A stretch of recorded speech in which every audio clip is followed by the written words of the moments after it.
Ethan Caldwell had buried a wife, built an empire, and learned to feel nothing. But the moment he heard that sound, that single broken breath seeping through a locked door in an empty trading post, something cracked open inside him that money had never been able to touch. He didn't know her name. He didn't know her story. He only knew that whoever was on the other side of that door was dying. And he wasn't the kind of man who walked away. If this story already has your heart, please subscribe to our channel and follow along until the very end, because this one is going to change you. Drop the name of your city in the comments below. I want to see how far this story travels. Now let's begin. The trading post sat at the edge of nothing. That was the only honest way to describe it. A squat, weathered building hunched against the base of the Montana foothills, like it had given up trying to stand straight years ago.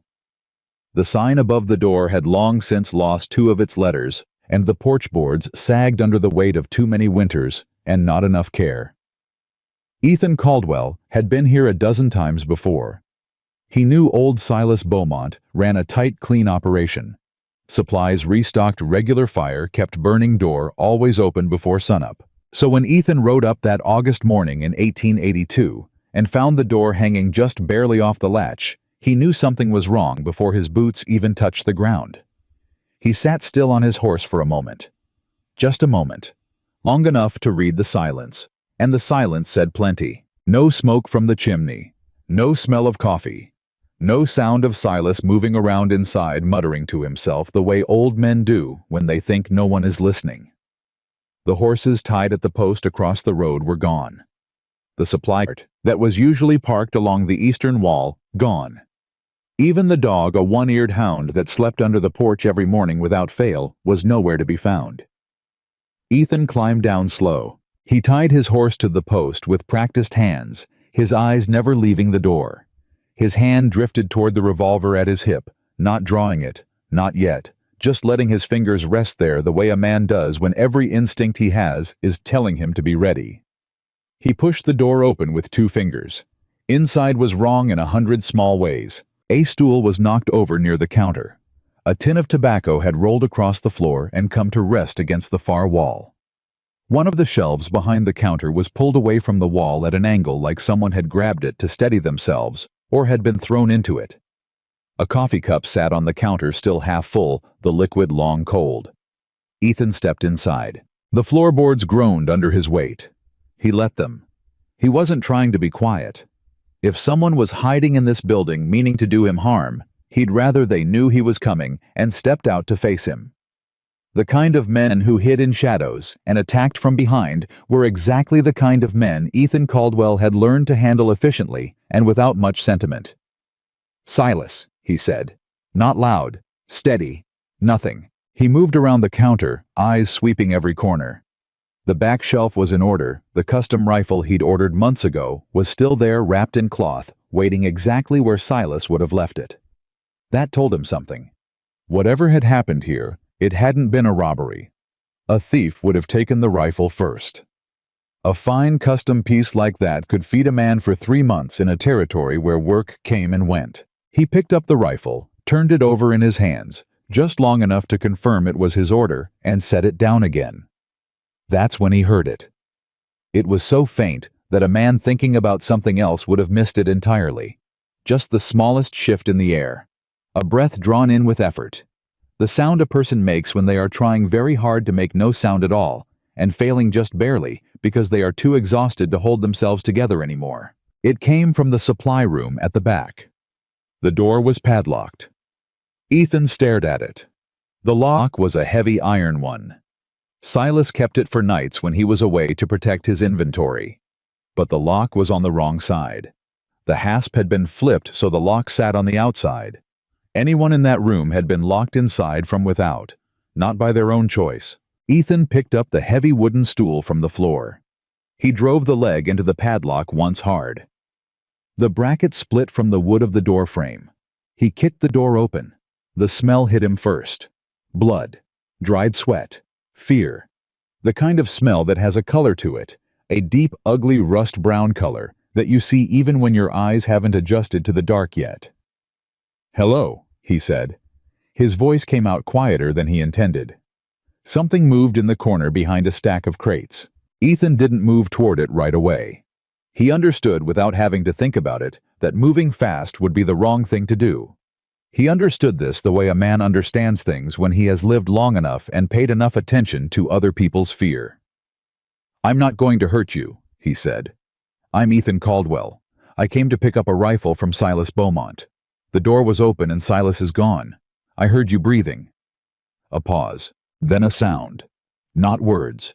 Just a small, exhausted sound, like someone letting out a breath they'd been holding for hours. "Can you tell me your name?" he asked. Silence. Then barely above a whisper, "Anna." "All right, Anna." He kept his voice level. "The way you talk to a frightened animal that's been caught in a trap, not to diminish them, but to give them something steady to hold on to. I'm going to come a little closer so I can see if you're hurt. Is that all right?" Another pause. Then what might have been a small nod, or just the movement of her head falling forward slightly. He moved around the crates. What he found behind them stopped him completely for 3 full seconds. She was young mid-20s maybe. Dark hair badly tangled. Her dress was torn at one shoulder and stained down one side with blood that had dried to black. Her wrists had marks on them that told him she'd been bound and had fought against it hard enough to cut herself raw. Her right cheek was swollen. Her lip was split. And she was sitting with her back against the wall and her knees drawn up to her chest. And she was looking up at him with eyes that were simultaneously the most frightened eyes he had ever seen on a human being and the most defiant. She was not unconscious. She was not broken. She was sitting there bleeding and battered, holding herself together through sheer force of will, and the look in her eyes said that she had expected someone to open that door eventually, but she had not expected that someone to be who Ethan appeared to be, and she wasn't sure yet whether that was better or worse. "Who did this to you?" he said. Her jaw tightened. "Men who thought I'd be dead before anyone found me." "Well?" Ethan crouched down to her level. "They were wrong about that." "I'm aware," she said, and even with a split lip, even with blood dried on her collar, and her hands shaking slightly in her lap, there was something in her voice that was almost dry, almost wry. Like some part of her somewhere deep down still had enough of herself left to note the obvious. He almost said something. He stopped himself. Now was not the time. "Can you stand?" he asked instead. She tried. She got halfway up, braced against the wall, and her legs gave. Ethan caught her before she hit the crates. She made a sound, pain-sharp and involuntary, and then she went very still in his arms, not limp, not surrendering, just still, like she was deciding something. "I don't need," she started. "I know you don't need anything," he said quietly. "But I'm going to carry you to my horse anyway because we need to move and your legs aren't cooperating right now. You can be angry about it later when you're not bleeding." A very long pause. "Fine," she said.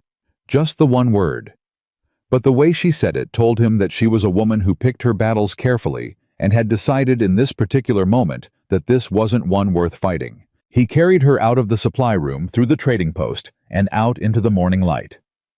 When the sun hit her face, she flinched and closed her eyes. He adjusted his hold to keep the light off her.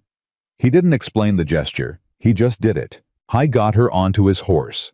It took some doing, and she made no sound, even when it clearly cost her, and he climbed up behind her and turned them back toward the Caldwell ranch. The rifle could wait. Silas Beaumont could wait. Every single thing on his list for that morning could wait. "How long were you in that room?" he asked as they rode. She was quiet long enough that he thought she might not answer. "I don't know," she finally said.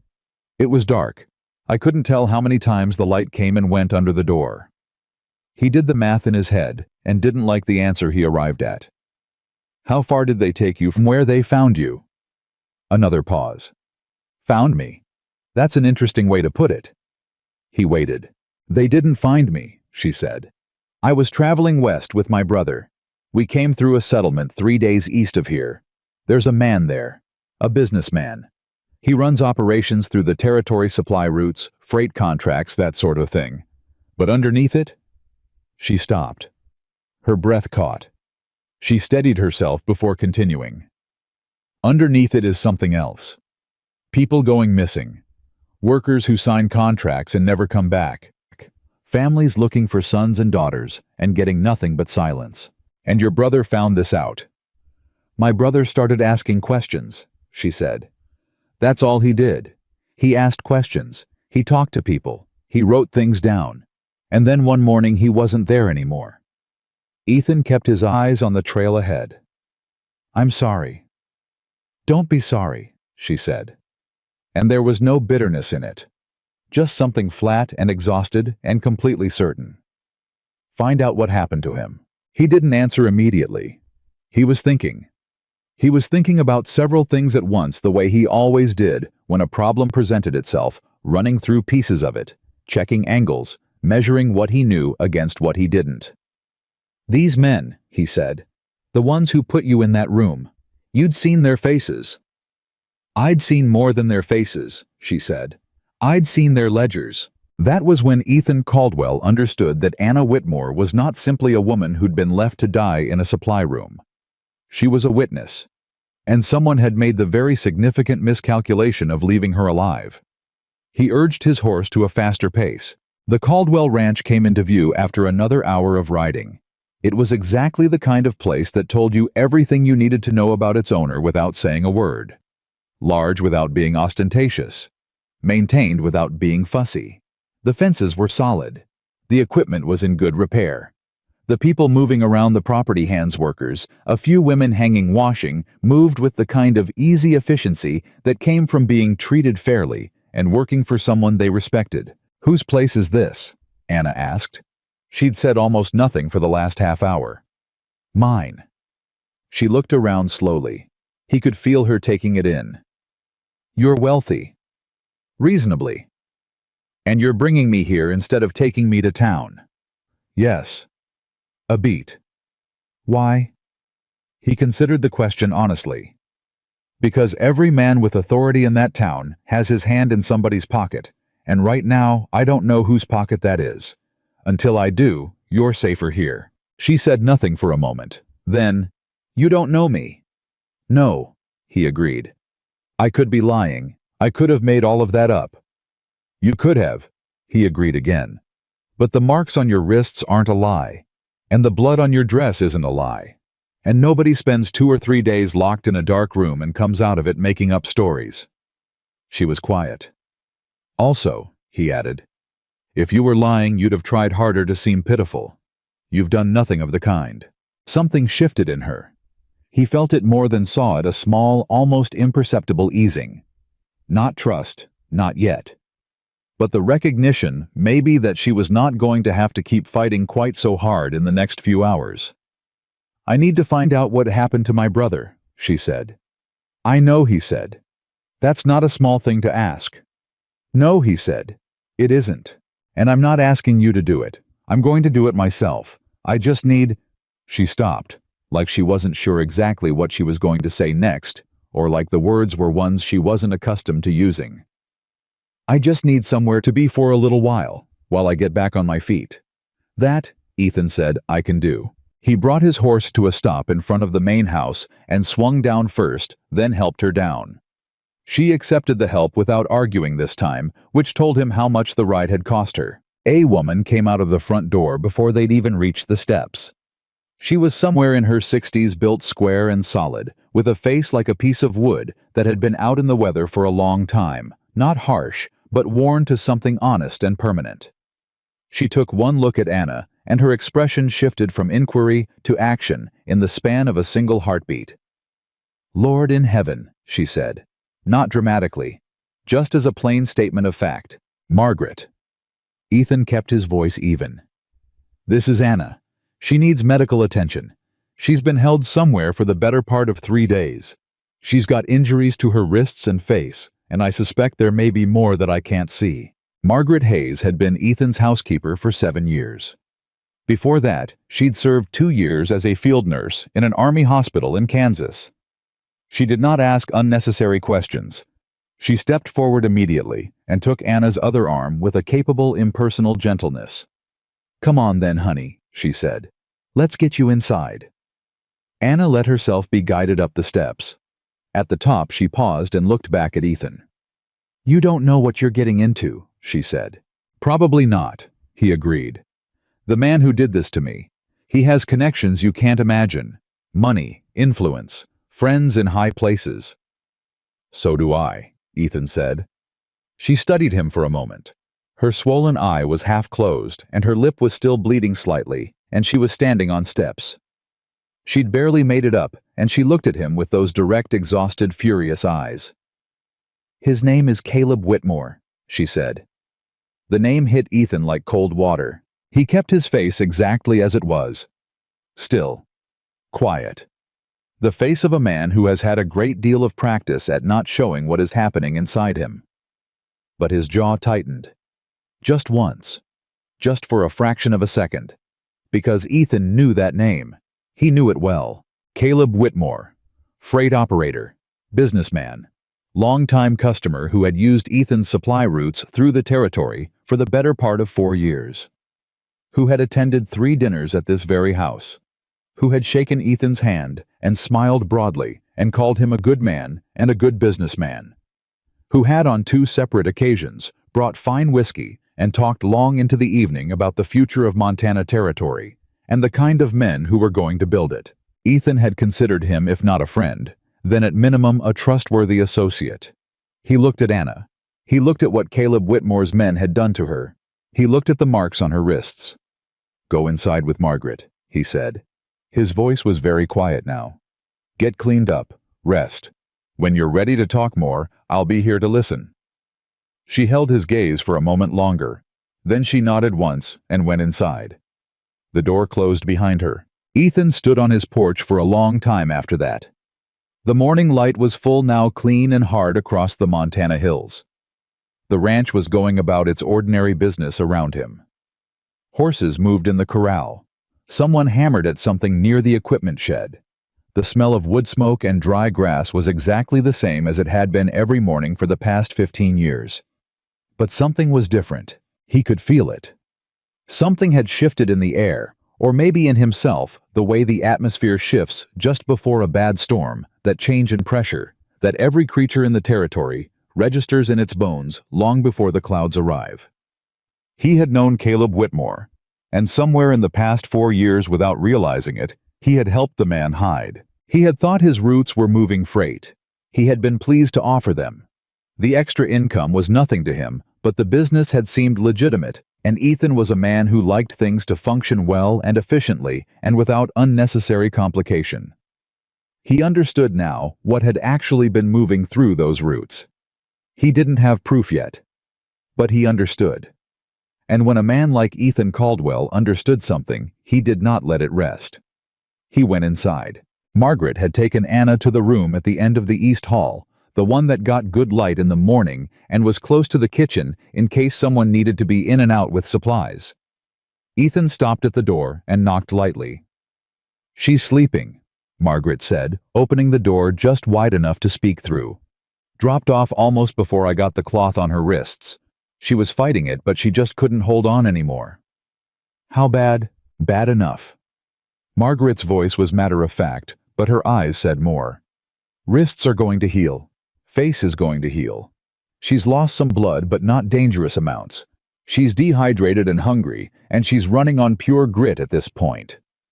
A pause. "Ethan, what happened to her?" "Someone locked her in a room and left her to die," he said simply. Margaret's jaw set in that particular way it did when she was deeply angry, but had decided that this was not the moment to be angry because there was something more immediate to focus on. "Who?" he considered. "I need to know more before I say." She nodded. She understood him well enough after 7 years to know that this was not evasiveness. This was precision. Ethan Caldwell did not throw names around before he was sure of what those names meant. "She wakes up and wants to talk," he said. "Come find me. And in the meantime," he said, "I need to look at some paperwork." He went to his office. It was a large room at the front of the house, lined on 2 sides with shelves carrying ledgers and correspondence going back to the founding of the ranch. Ethan was not as some wealthy men were, a man who left his business details to others. He kept his own records. He tracked his own accounts. He knew every contract, every route, every agreement he'd entered into since he'd first put his name on a piece of land in Montana Territory. He pulled the files for the past 4 years. He started with the freight contracts. It took him most of the morning. He read slowly and carefully the way he read everything, not looking for what he expected to find, but letting the pages tell him what they wanted to say. Contract dates, route details, shipment manifests, origin points, destination points, pickup contacts, delivery signatures. He read it all, and as the morning wore on, and the stack of files on his desk grew, and the cup of coffee Margaret had brought him went cold and forgotten, Ethan Caldwell began to see the pattern. It was elegant in its way. He could almost admire the construction of it if it hadn't made him sick. Caleb Whitmore's legitimate freight contracts provided the perfect cover. Real goods moved through real routes on real schedules. The paperwork was clean. The payments were on time. Anyone auditing the operation would have found exactly what they expected to find: a straightforward freight business operating efficiently through established territorial routes. What they would not have seen, unless they knew exactly what to look for, were the discrepancies. The routes that ran at slightly unusual hours. The manifests that listed quantities that didn't quite add up to the size of the scheduled wagons. The delivery signatures that were always just slightly illegible. The origin points that, when you mapped them, traced back to a cluster of small settlements 3, 4, 5 days east of where Anna Whitmore's brother had started asking questions. Ethan sat back in his chair. He pressed the tips of his fingers together. I thought about his wife Claire, who had died doing something good, and how he had told himself afterward that the lesson was to stick to what you could control and manage and measure. Business, land, practical things, useful things. He had told himself that emotion was a liability, and that the best thing he could do with his position and his resources was to be reliable and efficient. He had been reliable. He had been efficient. And someone had used that reliability to do terrible things. He felt something move through him. It was not rage exactly. Rage was too hot, too fast. What moved through Ethan Caldwell that morning was something colder and more deliberate. Something that had the quality of a decision being made in a very deep and permanent place. There was a knock at the office door. "She's awake," Margaret said from the other side. "And she's asking for you." He closed the files. He stood up, straightened his jacket out of habit, and went to the door. "She eat anything?" he asked. "Managed some broth, little bread. She's—" Margaret paused. "She's steadier than I expected, honestly. Woman's got iron in her." "I know," he said. He went down the hall to the east room. Anna was sitting up in bed, her wrists wrapped in clean cloth, her dark hair combed back and tied, wearing one of the plain cotton sleep shirts Margaret kept in the guest room. The swelling on her face was still livid, but her eyes were clearer. She'd had some hours of sleep and some food, and she was very clearly using every bit of recovered strength to sit up straight and look like someone in full command of herself, rather than someone who had barely survived the last 3 days. He pulled the chair from the corner up to the side of the bed and sat down. "How are you feeling?" he asked. "Better," she said. He gave her the small nod that acknowledged the answer without requiring her to elaborate on it. "You said your brother was asking questions about Caleb Whitmore's operation." "Yes." "What kind of questions specifically?" She studied him for a moment, like she was still taking his measure. "Why does that matter?" "Because I've spent the last 3 hours going through 4 years of freight contracts," he said. "Caleb Whitmore has been using my supply routes as part of whatever he's running. I didn't know. I want to understand exactly what he's been doing, so I can determine how much I contributed to it and what evidence I already have in my possession." A silence. Something crossed her face. It was complicated. He had a sense that she was recalibrating something. "You're serious," she said. "I don't make statements I'm not serious about." She looked at her hands, the wrapped wrists. "Daniel, my brother, he started with the workers. Men who'd signed on with Whitmore's freight operation under short-term labor contracts. They were supposed to work a season, get paid, move on. But they weren't coming back. Their families were writing letters, asking at settlement offices, asking anyone who'd listen, and the answer they got was always the same. Her voice didn't waver. She was keeping it very precisely level. That the man had taken his pay and moved on. That he was probably up in the Northern Territories or down in the South somewhere. That men do that. Move on. But Daniel didn't believe it. Daniel talked to the families. He said he wrote to me about it. He said the thing that struck him was that these weren't men who moved on. They were men with roots. Men with mothers writing letters and shaking hands about sons who always sent money home and then suddenly stopped. Men with young wives who were waiting. She paused. Drew a breath. Daniel found 6 families in a 2-week period, all with the same story, all connected to Whitmore's operations. And he wrote this down. He wrote all of it down. He always wanted to be a journalist. He kept careful notes. He was building something, a record, evidence. Her jaw tightened. He wrote to me 3 weeks ago and said he was getting close to something, that he'd found people who'd actually seen where the workers were being taken, that there was a camp somewhere in the hills west of the settlements, and that Whitmore was running an operation there that was, he called it, something beyond labor contracts. He said people were being held, worked, not paid, not allowed to leave. Ethan was very still. The letter after that one, she said, didn't come from Daniel. It came from one of Whitmore's men, telling me that my brother had moved on, that he'd collected his things and headed north. Her voice stayed level, entirely level, but her hands resting in her lap had closed into fists. So I came myself. To find him. To find him. Ethan looked at her hands, the fists in her lap, the wrapped wrists, the split lip, the bruised cheek. He looked at all of it, and he thought about what it cost a person to make the choice she had made to come alone into territory. She didn't know after men who had already made it very clear what they were willing to do to protect their operation. You got close enough to see the ledgers, he said. I got a job in a settlement store 2 days east of here. Whitmore passes through. His men pass through. I listened. I watched. And then... She stopped. And then I found a way into one of his offices while a shipment was being arranged. I found records, accounts, names, dates, payments to officials, payments to people I recognized as territorial authorities. Lists of names of workers with notes beside them that weren't labor notes. She met his eyes. I had just enough time to read some of it before someone came back. I ran. They caught me 2 hours later on the road. Her chin went up slightly.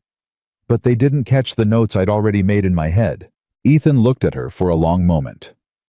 You remember what you read, he said. It wasn't a question. I remember everything I read, she said. I always have. He sat forward slightly. Anna, I need you to understand something. He kept his voice quiet the way he always did when something mattered. What you're describing, what you've walked into, is larger than one man. Caleb Whitmore has been operating through this territory for years. He has relationships with people who have authority. He has money. He has been very careful. And he has up to this point had every reason to believe that what he's doing is invisible. I know all of that, she said. I'm not finished, he said. What you also need to understand is that everything you've just told me, every part of it, I believe you. I've got 4 years of records sitting in my office that support what you're describing even before you said a word of it. And I have resources, connections, and enough leverage in this territory to make the kind of noise that doesn't get easily silenced. She looked at him. I'm not offering this out of pity, he said. I'm offering it because I am the man whose roots were used to hide this operation. And that means I have a responsibility. You understand the difference? A long, long pause. I told you I wasn't asking for your help, she said. You told me that, yes. He held her gaze. But I'm not asking your permission. Something shifted in her face. For the first time in the smallest possible degree, the absolute tight control she'd been holding over her expression relaxed. Not into softness. Not into relief. Into something more like recognition.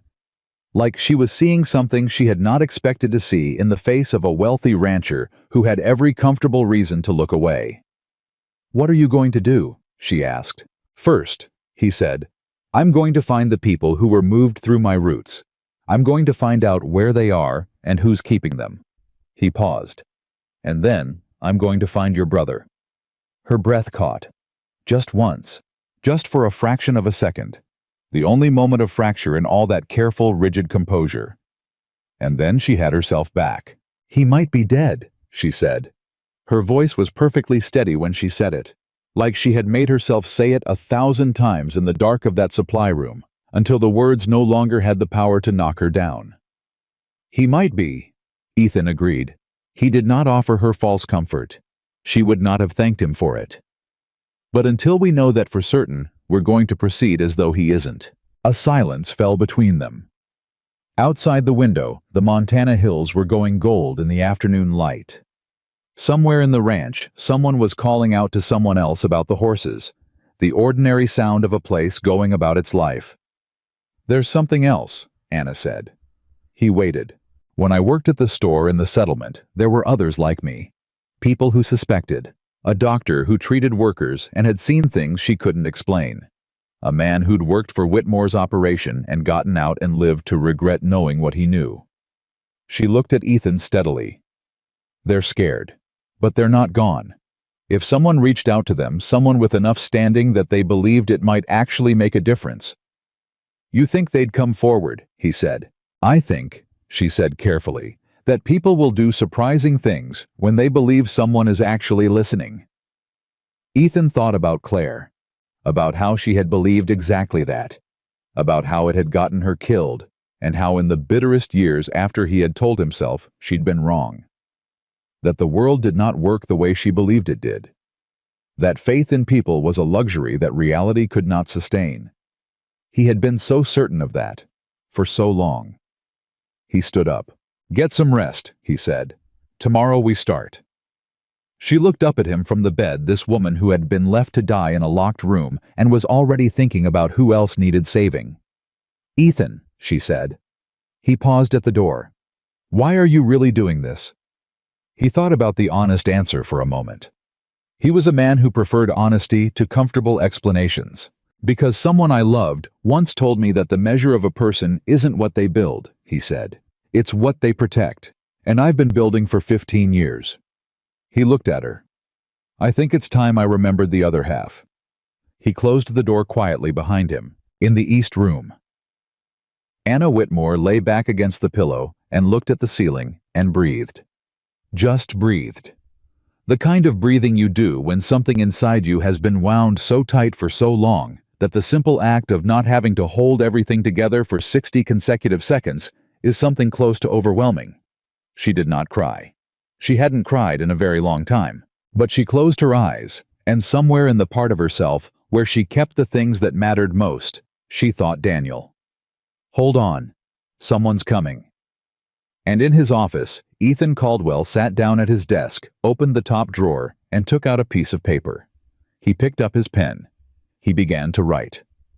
There were people in this territory who owed him favors, people who trusted him, people who would, if he asked them carefully and honestly, do things that went well beyond the ordinary. I was going to need every one of them.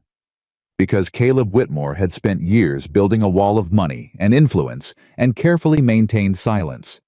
He had built it well. He had built it high.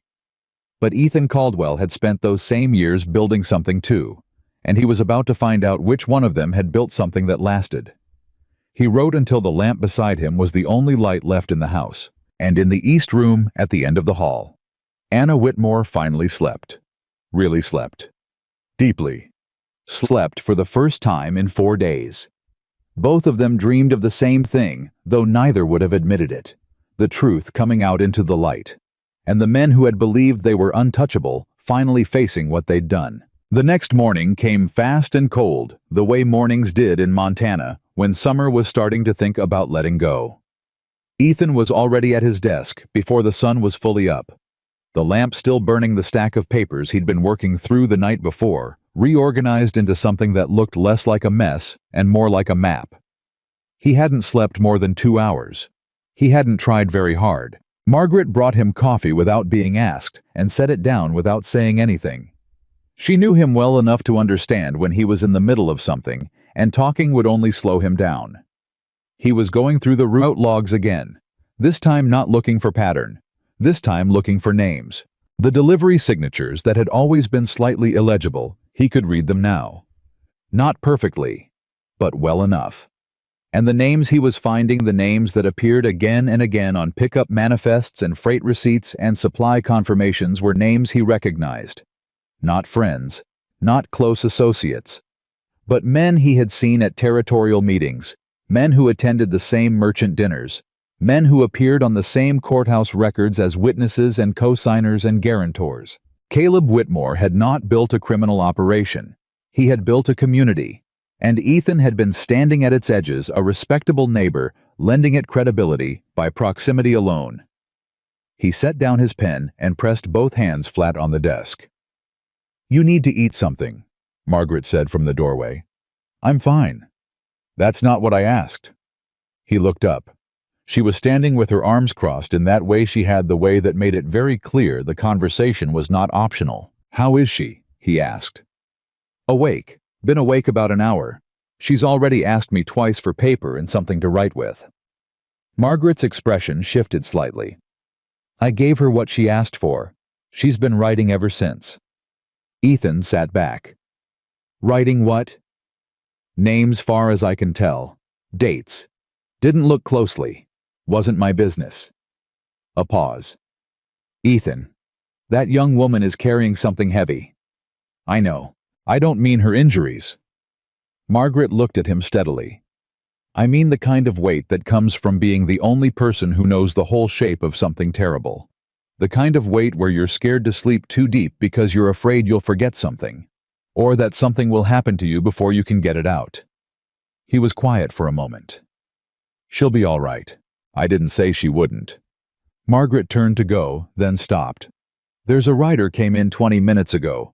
One of the hands flagged him down at the east fence line. Says he's looking for you. Name's Thomas Reed." Ethan was on his feet before she finished the sentence. Thomas Reed had worked the Caldwell Ranch for 3 seasons, 4 years back. A quiet, capable man with a bad leg from an old accident and enough common sense to make up for the leg 10 times over. He'd left to take work with a freight operation going east. Ethan had assumed it was just the natural drift of a man looking for something new. He hadn't thought much about it at the time. He hadn't known which freight operation Thomas had signed on with. He knew now. He walked out to meet him. Thomas was standing by the water trough, holding the reins of a horse that had clearly been ridden hard and recently, and he looked up when Ethan came through the door with an expression that was equal parts relief and something that might have been shame. "Mr. Caldwell," he said. "Thomas?" Ethan stopped a few feet away and looked at him properly. The man was thinner than he remembered. There was a tightness around his eyes that hadn't been there before. "How'd you find me?" "Word travels." Thomas looked down at the ground for a moment, then back up. "I heard there was a woman found at Silas Beaumont's post yesterday. Heard she'd been locked in the back room. Heard a rider took her somewhere." He paused. "And I knew if she was alive and talking, and if whoever found her had any sense at all, they'd be doing exactly what I figured you were doing." "And what did you figure I was doing?" Thomas met his eyes. "Looking into Caleb Whitmore." "A beat. Come inside," Ethan said. They sat at the kitchen table, the 3 of them, Ethan, Thomas, and Anna, who had come down the hall slowly, but without assistance, the papers she'd been writing held in her wrapped hands. Margaret stood near the stove and said nothing, but didn't leave either, which was her particular way of making herself available without inserting herself. Thomas looked at Anna for a long moment, at her wrists, at her face. His jaw tightened. "You're Daniel Whitmore's sister," he said. Anna went completely still. "You knew my brother," she said. It wasn't a question. "I worked with him for 6 weeks," Thomas said, "before things went bad." He set his hat down on this table and ran one hand across his face. "I signed on with Whitmore's freight operation about 1.5 years ago. Looked clean enough. Good pay, regular routes, no questions asked about what you had going on before. That last part should have told me something, but I was glad to have the work." He stopped, looked at his hands. The first month was exactly what it looked like. Freight, legitimate goods. I didn't see anything wrong. When did that change? Ethan asked. Second month they asked me to run a different kind of route, night routes mostly. The manifests were lighter than the loads. The pickup points were settlements, small ones, places where people were desperate enough to take any work offered. Thomas's voice was flat and carefully controlled. The first time I understood what I was actually transporting, I wanted to quit. And then they made it clear to me what happened to people who quit. Anna's hands tightened on the papers in her lap. What did happen to people who quit? Thomas looked at her. There was a man named Peters, signed on the same week I did. Good worker, smart. He started asking too many questions about where the night routes ended up. 1 week he was there. The next week they told us he'd collected his pay and moved on. He paused. His boots were still under his bunk. A silence fell over the kitchen. Your brother arrived about 4 months into my time there, Thomas continued. He didn't say who he was or why he was really there. Said he was looking for work. They took him on because they always needed hands who could move quickly and stay quiet. A pause. But Daniel Whitmore was the worst kind of bad liar. Not because he was clumsy, because he cared too much. You could see it in how he looked at the people on those night routes, the workers we were picking up. He'd see them in the wagons, and his whole face would change, and he couldn't stop it from changing, and I knew right then that he wasn't there for the work. Anna's eyes were very bright. She wasn't blinking. Did you talk to him? Pulled him aside 2 days in, Thomas said. Told him that whatever he was doing, he needed to be careful. That this operation was not what it looked like, and the people running it were not the kind of men who gave second chances. He looked at her steadily. He told me he was keeping records, that he had enough already to take to someone with authority. He asked me if I knew anyone he could trust. What did you tell him? Thomas looked at Ethan. I told him I used to work for a rancher named Caldwell. That if there was one man in this territory whose name hadn't come up once in any of Whitmore's conversations, whose routes were being used without his knowledge, who might actually have both the resources and the integrity to do something about it, it was him. Ethan looked at Thomas for a moment. Something moved across his face that he didn't try to hide. You knew about the routes. I figured it out, Thomas said. I recognized the route numbers on some of the manifests, same format you always used. I don't know if they forged your paperwork or just bought access from someone, but your routes were involved. Mr. Caldwell. I'm sorry. I should have come to you sooner. He stopped. I was afraid. I'm not proud of that. Ethan shook his head once. Not in dismissal of the apology, in refusal to let the man carry more weight than he had to. You're here now. That's what matters. What happened to Daniel after you talked to him? Anna asked. Her voice was absolutely steady. The steadiness of someone who has decided they need to hear the truth regardless of what it is, and has made their peace with that. Thomas's expression changed. 3 days after that conversation, they called him in for a different kind of job. Night route, but farther east than usual. He went. He didn't come back. He looked at her directly, which clearly took effort. I don't know what happened to him, Miss Whitmore. I want to be honest with you about that. I don't know if he's... Is he alive? She said. Just that. Just those 3 words. Thomas was quiet for a long moment. When I left 2 weeks ago, there were men being held at a camp about 3 days' ride east and north. Remote. Back in the hills where no one goes in winter. I never got close enough to see clearly. But the people who came back from certain routes, they talked in ways that suggested those camps were that there were people in them who weren't there by choice and hadn't been there a week or 2. He paused. If Daniel is alive anywhere, it's there. Anna set the papers down on the table. She folded her hands on top of them, and she looked at Ethan. I need to know where that camp is, she said. Thomas. Ethan said, you think you can find it again? I can get close, Thomas said. I can't promise close enough. The approach trails change regularly. They move them so no one builds a clear picture of the route. That's all right, Ethan said. Close is enough to start. He stood up.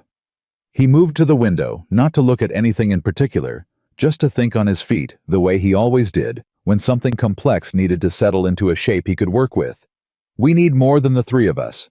We need people who have seen enough of what Whitmore is doing to testify to it. We need documentation. And we need to move before Whitmore has time to realize that Anna is not only alive, but talking. He'll know soon enough, Thomas said grimly. Man like that has ears everywhere. I'm counting on it, Ethan said. Something in his voice made both Thomas and Anna look at him. If he knows Anna is alive and at my ranch, he's going to have a decision to make. He can move against us, which puts him in the open. Or he can try to wait us out, which gives us time to build a case. He turned from the window. Either way, the pressure is on him now, not on us. We just have to make sure we're moving faster than he thinks we are. There's a doctor, Anna said. She picked up her papers and glanced through them. Dr. Sarah Collins. She practices out of a settlement called Graywood 2 days east. She's treated workers who were injured on Whitmore's operation. She kept records. Medical notes that she told me she didn't know what to do with because she didn't know who to trust. She looked up. She trusted me enough to tell me they existed. You think she'll hand them over? Thomas asked. I think, Anna said carefully, that she's been waiting for someone to ask. Ethan nodded. I'll send a writer. Not a writer, Anna said. A letter. In your name. With your seal. Something that tells her the conversation is serious, and that it's not going to lead back to something happening to her. A pause. These people have been scared for a long time. They need to believe that the person reaching out to them has enough standing to actually protect them. Ethan looked at her. You've been thinking about this for a while. I've had a lot of time in a locked room, she said flatly. And then, before the sentence could land as heavily as it might have, she moved on. There's also a man named William Hawk. He's a tracker, works freelance out of the northern part of the territory. He was hired by Whitmore for a short period last spring, and then he wasn't. He came through the settlement where I was working about a month ago. He didn't say much, but he watched everything. And when he left, he gave me a look that I've thought about every day since. What kind of look? Thomas asked. The kind that means he knows something and is waiting to find out if you're someone worth telling it to, Anna said. Ethan looked at Thomas. You know Hawk. Know of him. Good tracker.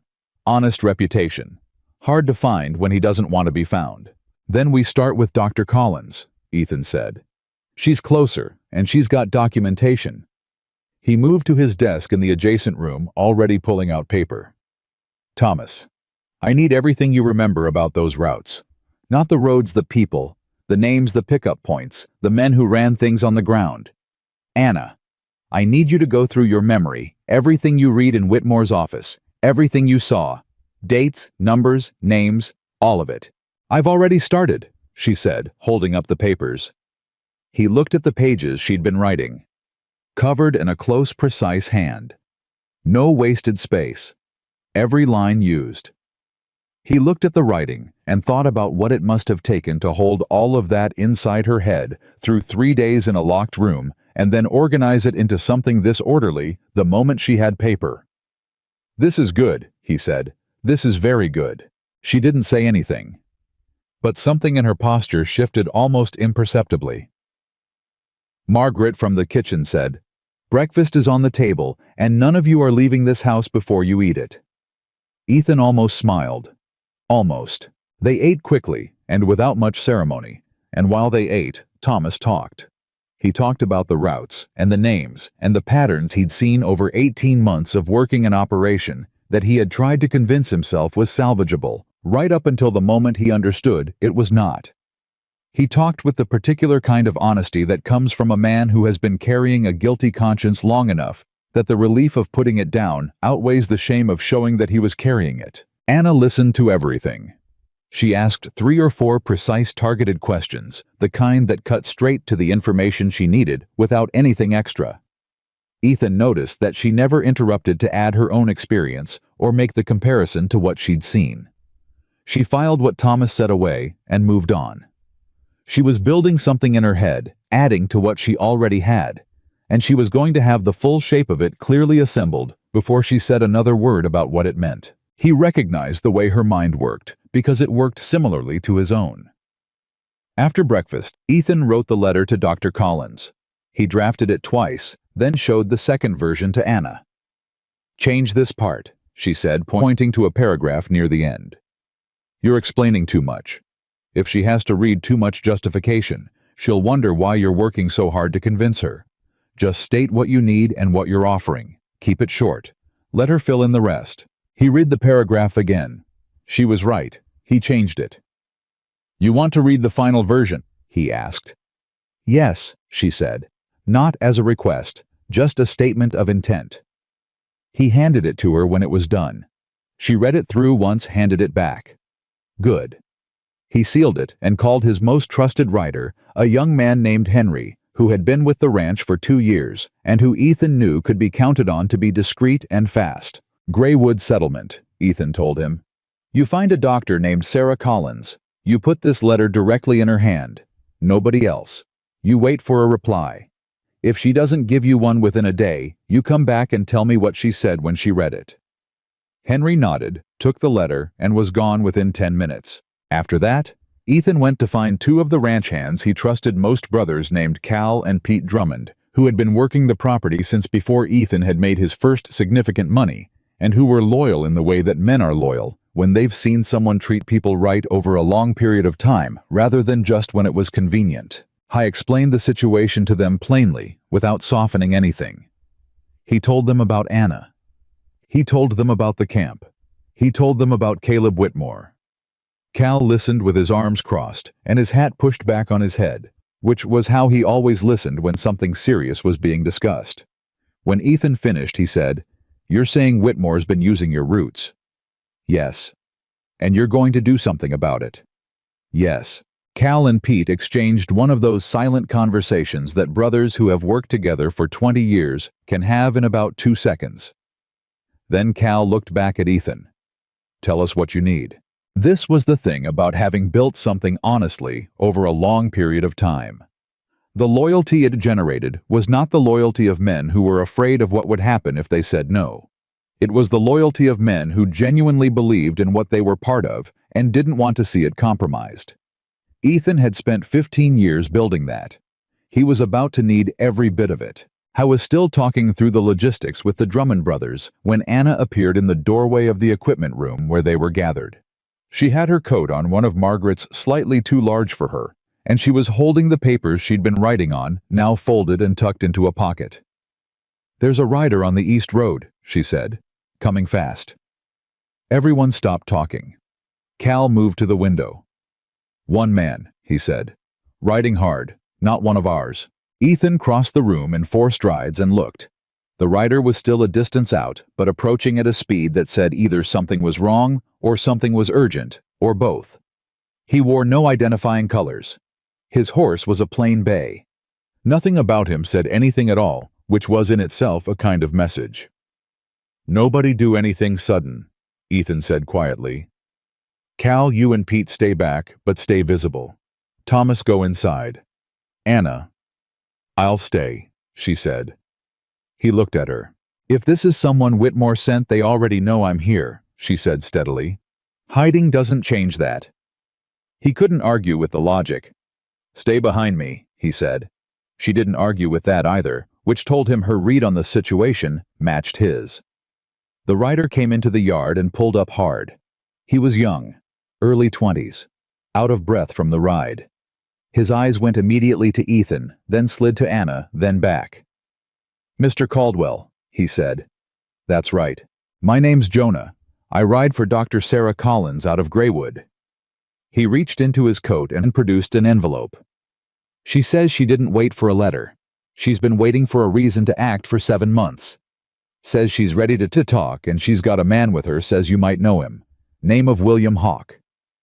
Everything stopped for a very brief moment. Then Anna made a sound. Not loud. Just a short, sharp exhale of breath that was not quite a laugh and not quite relief, but was something in between that contained more emotion than anything she had shown since Ethan had found her in that supply room. Both of them, she said, at the same time. It appears so, Ethan said. Thomas appeared in the doorway of the house behind them. He had clearly been listening from just inside. Hawk was already with Collins. Appears he found his own reason to move, Ethan said. He looked at Jonah. Where are they? Half day's ride out, Jonah said.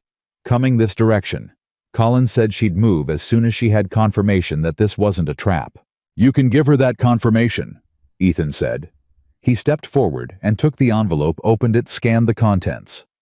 Dr. Collins wrote the way Anna had suggested he write: short, precise, no wasted words. She listed what she had: names, dates, medical documentation, going back 7 months. She listed what she'd seen. And at the bottom, in handwriting that pressed harder into the paper than the rest, she wrote, I have been silent too long. Tell me it is not too late to matter. He passed the letter to Anna without saying anything. She read it.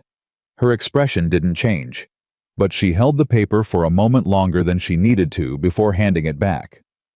Tell her it's not too late, she said to Jonah. Tell her to come. Tell her she will be safe here. Jonah looked at Ethan, checking. You heard her, Ethan said.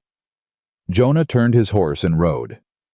The yard was quiet for a moment after he left. Thomas let out a long, slow breath. All right, he said.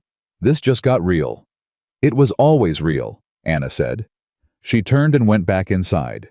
Thomas looked at Ethan. Ethan watched the doorway she'd disappeared through, thinking about what it meant that Dr. Collins and William Hawke had found each other independently. Thinking about what it meant that people who had been frightened and isolated for months were beginning on their own to turn toward the same point. Not because anyone had organized them, because the weight of what they knew had finally become heavier than the fear of what might happen if they said it out loud. That was the thing about the truth. You could bury it. You could cover it with money and influence and carefully maintained silence. You could make people afraid of it. You could make people believe no one was listening. But it kept growing. It always kept growing. And the longer you kept it buried, the more pressure built up underneath it. Caleb Whitmore had been keeping his particular truth buried for years. Ethan could feel the pressure now from where he stood in his own yard, under a Montana sky going pale gold and wide as the world. He thought about Claire. He thought about how she used to say that the moment you decided to stop looking away from something was the moment it lost its power to overwhelm you. He had thought that was too simple when she'd said it. He had told her so. She'd smiled at him the way she always did when she was certain she was right and was willing to wait for him to catch up. He understood it now. Inside in the east room at the end of the hall, he could hear Anna moving. The sound of her pacing, not anxiously but purposefully. Thinking. Planning. Already ahead of the next 3 steps, in a way that made it very clear she had not survived 3 days in a locked room by luck. She had survived by being exactly the kind of person who, the moment the door opened, was already thinking about what came next. He went inside. He went to the room at the end of the hall. He knocked. Come in, she said. She was standing at the small table by the window papers spread out in front of her. She had clearly reorganized everything while he'd been in the yard. The pages were grouped by what Ethan could see at a glance were categories: names in one group, dates in another, locations in a third. You work fast, he said. We don't have a lot of time, she said, not anxiously, just factually. When Whitmore finds out that Collins and Hawke are both moving, and he will find out. He has people in those settlements. He's going to understand that something is organizing against him. He's going to want to move first. I know, Ethan said. I've been thinking about that. We need to get to the camp, she said, before he does. He looked at her. You want to go in? I need to go in, she said. Not just to look for Daniel, to get those people out. Whatever is in Collins' records, and in Thomas's memory, and in mine, it means nothing if Whitmore can make the evidence disappear. And the most important evidence he has right now is not in his ledgers. She looked at him steadily. It's the people he's holding. She wasn't wrong. He knew she wasn't wrong. If we move toward the camp and he gets word, Ethan said, he has the option of clearing it out before we get there, moving the people again, leaving nothing but empty buildings. Which is why we move before he has time to react, she said. We have a window. Collins and Hawke are half a day out. Thomas knows the routes. Cal and Pete and your other men can handle the riding and whatever comes at the end of it. She paused. And I know what the camp looks like. You've been there, he said. Not inside, she said, but close enough. They moved me through that area when they were transporting me. I wasn't unconscious the whole time." She looked at the papers on the table. "I have a good enough picture of the approach to get us in without announcing ourselves." Ethan was quiet for a moment. There was a particular sensation he got sometimes when multiple things that had been separate suddenly came together into a clear shape. Not always a comfortable sensation. This was not comfortable.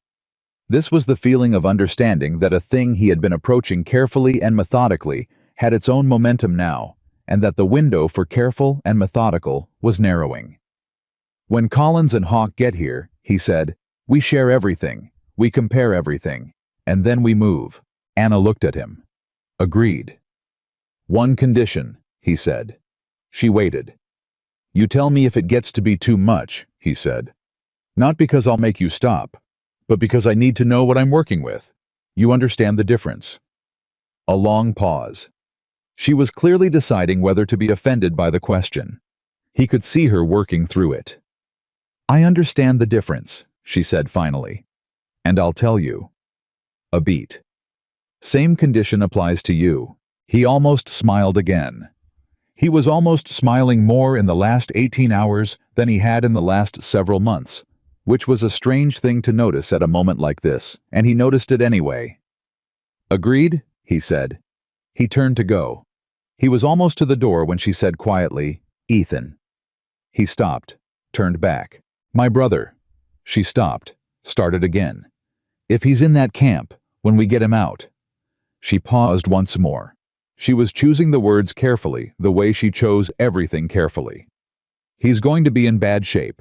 Daniel is," a short breath. "He's not a hard man. He's a good man, which is different. He went after this because it was right, not because he was built for it." Her eyes were steady, but there was something behind them that she was holding very deliberately back. "I just need you to know that." Ethan looked at her for a moment. "I'll know it," he said. She nodded, once, and turned back to her papers. I walked back down the hall to his office, and he sat down, and he thought about a good man named Daniel Whitmore, who had gone after something because it was right, and paid a terrible price for being the kind of person who acted on what he believed. He thought about all the people on those manifests whose names he hadn't known were people until this morning. He thought about Thomas Reed's boots still under his bunk, the detail that had made the whole shape of it real in a way that statistics and ledger numbers couldn't. He pulled a blank sheet of paper toward him. He wrote a list of every territorial official he knew, personally, and trusted at least moderately. The list was shorter than it should have been, and longer than he had expected it to be. He circled 4 names. Men who owed him nothing, but who he believed, based on years of watching them operate, were men who had come to their positions for the right reasons, and not yet been entirely corrupted by them. I was going to need witnesses on the outside. People with authority, who could take what they found and convert it into something with legal standing. People who could make noise that didn't get silenced. He wrote letters to each of the 4 circled names. He sealed them. He put them in Henry's saddlebag mentally, for when Henry returned from Greywood, or better yet, he'd send another rider, now one for each letter, because time was narrowing, and he could feel it. Margaret appeared in the doorway. "Rider coming up the South Road," she said. 2 of them, actually. One on a solid gray horse, one on a roan. Ethan stood up fast. "That's Collins and Hawk." "Well then," Margaret said, entirely unruffled. "I'd better put more coffee on." Ethan went to the front door. The 2 riders coming up the South Road couldn't have looked more different from each other. Dr. Sarah Collins was a compact woman in her 40s, riding straight and practical, carrying a saddlebag so full it was clearly straining at the buckles. William Hawk was tall and lean, with the kind of stillness about him that certain men get when they have spent a great deal of time in places where being noticed was a liability. He rode slightly behind and to the left of Collins, scanning the property as he came in with eyes that missed nothing. They pulled up in the yard. Collins swung down before the horse had fully stopped. She looked at Ethan with eyes that were tired in a way that went back a long way. "Mr. Caldwell," she said, "I've been carrying what I know about Caleb Whitmore for 7 months. I've written it down. I've kept the records. And every morning I've woken up and wondered if today was the day someone was going to come for me because of it." She paused. "I'd like to do something with it now if you're willing." "I'm willing," he said.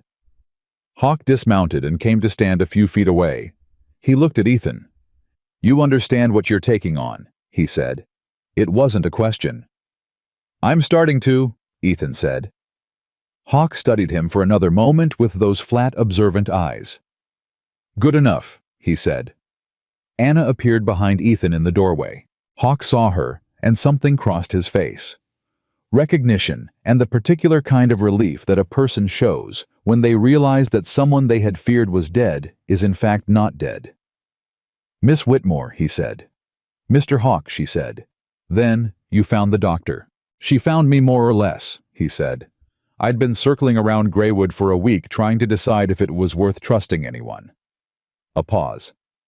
"Then she knocked on the door of the place I was staying and said she'd noticed me watching the settlement, and that if I was working up the nerve to do something about Caleb Whitmore, she'd been ready for about 6 months, and I was welcome to join in."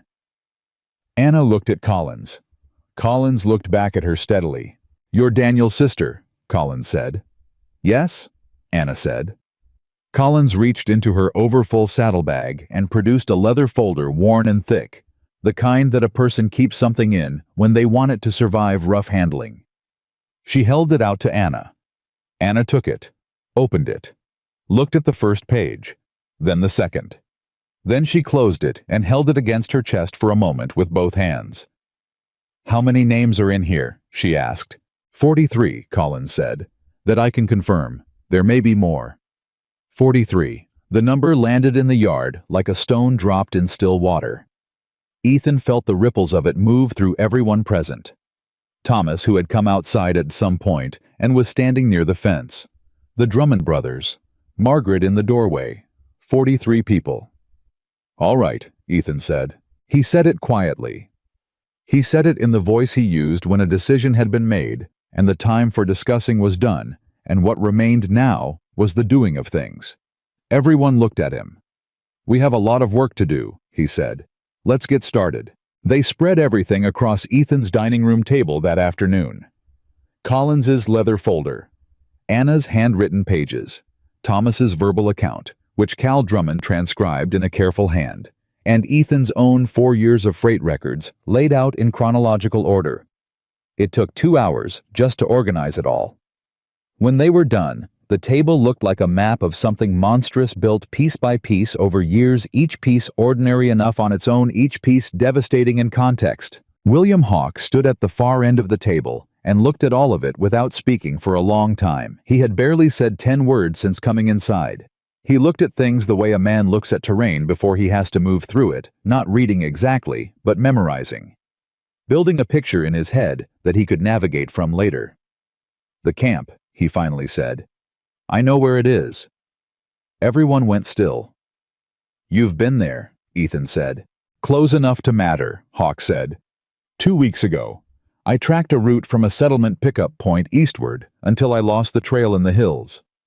But I got close enough to smell wood smoke and hear sounds that didn't belong to wildlife." He looked up. 3 days hard ride northeast. There's a valley that doesn't appear on any territorial map I've ever seen.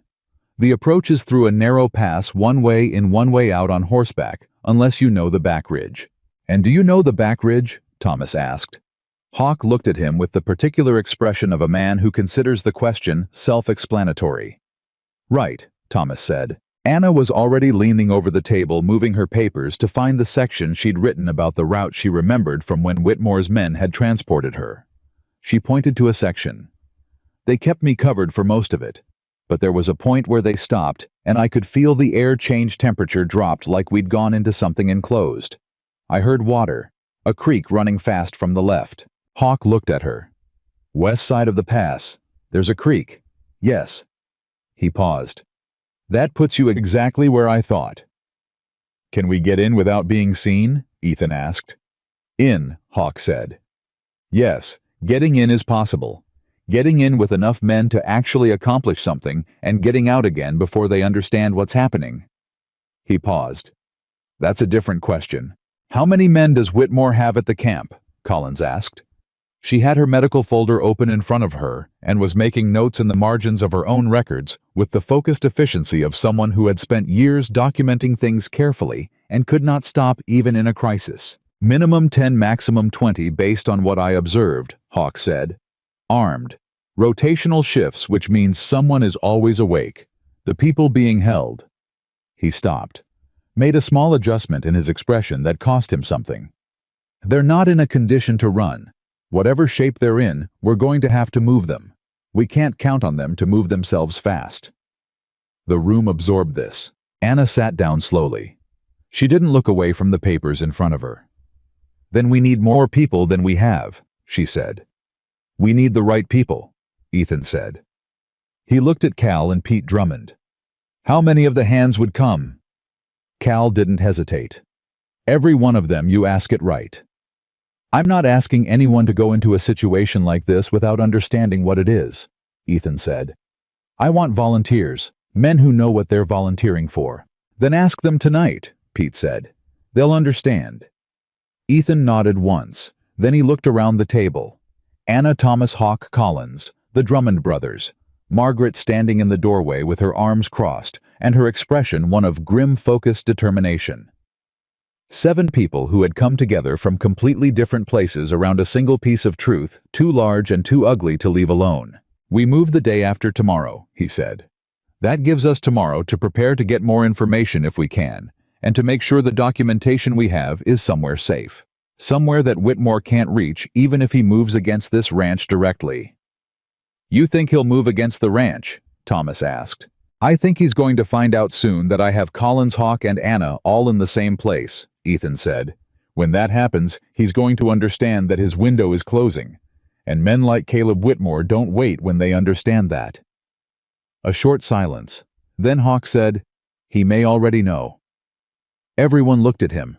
There was a rider on the north road when we came in, Hawk said, as calmly as if he were talking about the weather. He wasn't heading anywhere I could see. He was watching the approach to this property. I noted him, figured I'd mention it. The temperature in the room seemed to drop several degrees. And you're mentioning it now, Thomas said. I'm mentioning it now because I wanted to see how everyone here reacted under pressure before I said it. Hawk said simply. He looked around the table. I've worked jobs before where the people I was working with folded the moment things got complicated. Needed to know I wasn't in that situation again. He paused. I'm satisfied. Cal Drummond made a short sound that might have been a laugh if it weren't so tense. Satisfied, he repeated. There's a rider watching the property right now, Anna said. Not panicked, just clarifying. How long before he reports back to Whitmore? Depends on how far out Whitmore is, Hawk said. If he's in town hours, if he's moving through the territory, he considered. Could be faster. Then we don't have 2 days, she said. She looked at Ethan. He was already at the door. Cal, Pete, get the men together now, all of them. I'll talk to them in the equipment barn in 20 minutes. Hal was moving before he finished the sentence. Anna caught up with him in the hallway. Ethan. He stopped and turned. The documentation. She said the leather folder and her own papers already gathered in her arms. Where do we send it? He thought for exactly 4 seconds. Margaret, he called. Margaret appeared from the kitchen. I need you to take these papers and the contents of the Collins folder to James Hartley at the Territorial Records Office in Helena. You know James. Known him 20 years, Margaret said. Then you know he's the one man in that building who actually believes what the building stands for, Ethan said. I need these in his hands before anything else happens. Take Henry with you and take the east road, not the main route. Margaret looked at the papers Anna was holding out to her. She took them with both hands and held them carefully. The way you hold something you understand is precious. How much trouble are you walking into? She asked Ethan. Enough, he said. That's not an answer. It's the only one I have right now, he said. And something in his voice was honest enough that she didn't push further. She just looked at him for a moment with those worn, weather-permanent eyes, and then she turned and was already moving with efficiency and purpose. Ethan went to the equipment barn. The hands came in from all corners of the property, 12 men in total, ranging in age from barely 19 to past 60.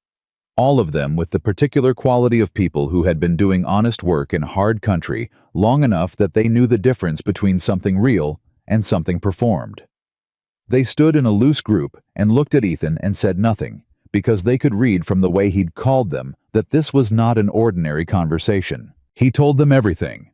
He told them about Anna and the supply room and the marks on her wrists. He told them about Thomas and the roots. He told them about the camp and the 43 names in Collins's folder, and what Hawk had seen in the valley that didn't appear on any territorial map. He did not soften any of it, and he did not oversell any of it. He told it straight the way a man tells something that he believes other people deserve to hear accurately. When he finished, nobody spoke for a moment. Then a man named Curtis, who had worked the ranch for 6 years, and who Ethan knew had a younger brother, somewhere in the territory, said, "These people being held, they got families looking for them." "Yes," Ethan said. Curtis nodded. "All right," he said. That was all. 2 words. But it settled something in the room, and after that the hands started talking among themselves quietly, not debating, just organizing the way men do when a decision has already been made, and what's left is logistics. They all volunteered.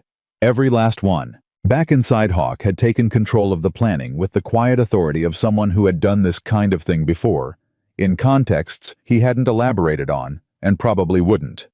He had drawn a rough map on the back of one of the blank pages from Ethan's desk, the valley, the pass, the creek, the ridge. He was explaining approach angles to Thomas and the Drummond brothers when Ethan came back in. Anna was standing slightly apart, watching Hawk's explanation, but not interrupting it.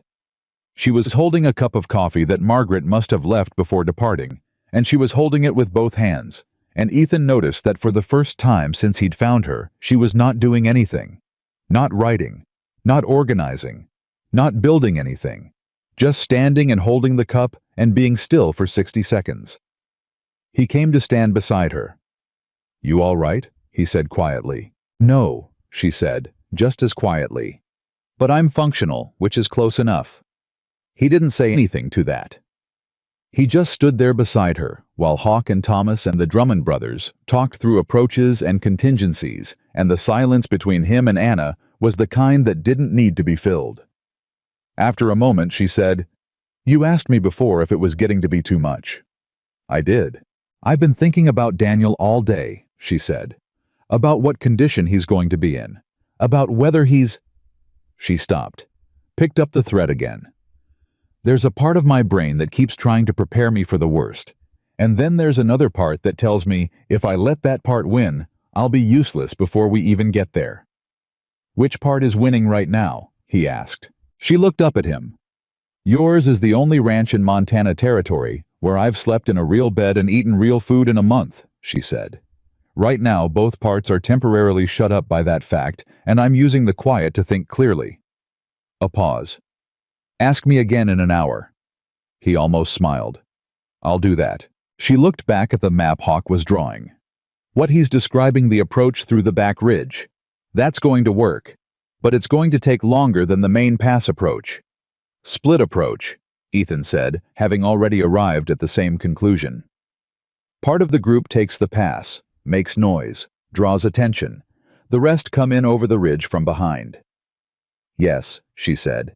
"And whoever comes in from behind needs to be there first." "Agreed."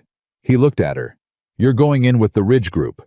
She opened her mouth. "Not to protect you," he said immediately.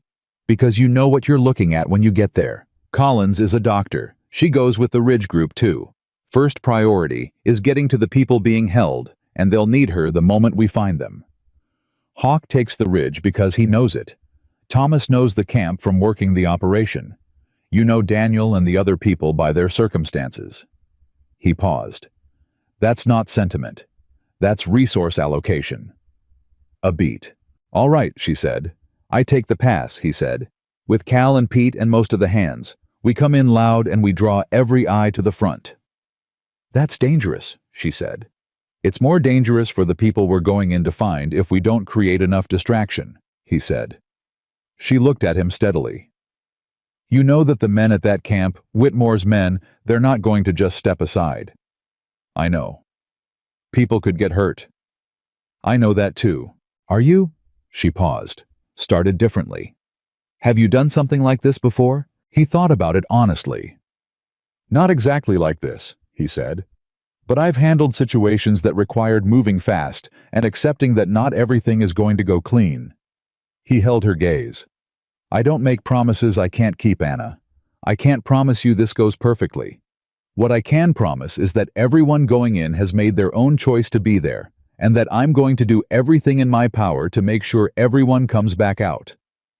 She looked at him for a long moment. That's good enough, she said. The next thing that happened moved fast, and it started with Hawk suddenly going very quiet in the middle of explaining the ridge approach to Thomas. Not the quiet of a man who has finished what he was saying. The quiet of a man who has heard something. Rider incoming, Hawk said. Front road. Moving at a walk, which means they're not running, and they're not trying to sneak. They want to be seen. Ethan moved to the front of the house. Through the window, he could see the figure Hawk had registered somehow before anyone else. A single rider on a black horse coming up the main road to the ranch at a deliberate, unhurried pace. Well-dressed. Upright in the saddle. Moving with the complete ease of someone who was accustomed to going places and having people make room for them. He felt his jaw set before he had consciously identified the rider. Caleb Whitmore, coming himself, not sending men. Coming personally in the afternoon light, like a man paying a social call. Don't touch anything, Ethan said. He was surprised by how calm his own voice was. Everyone stay inside, Anna. I heard you, she said from behind him. I'll stay back. Don't stay back, he said. Stay where you can see and hear everything. I want you to see his face. She moved to the side of the window without a word. Ethan opened the front door and walked out onto the porch and stood there with his arms loose at his sides and waited. Whitmore rode into the yard, looked up at Ethan and smiled. It was a good smile. Warm. Practiced. The smile of a man who had spent years making people feel at ease with him and had gotten very good at it. Ethan, he said, as easy as if they were meeting at one of those dinners. Good to see you. Caleb, Ethan said. Whitmore swung down from his horse.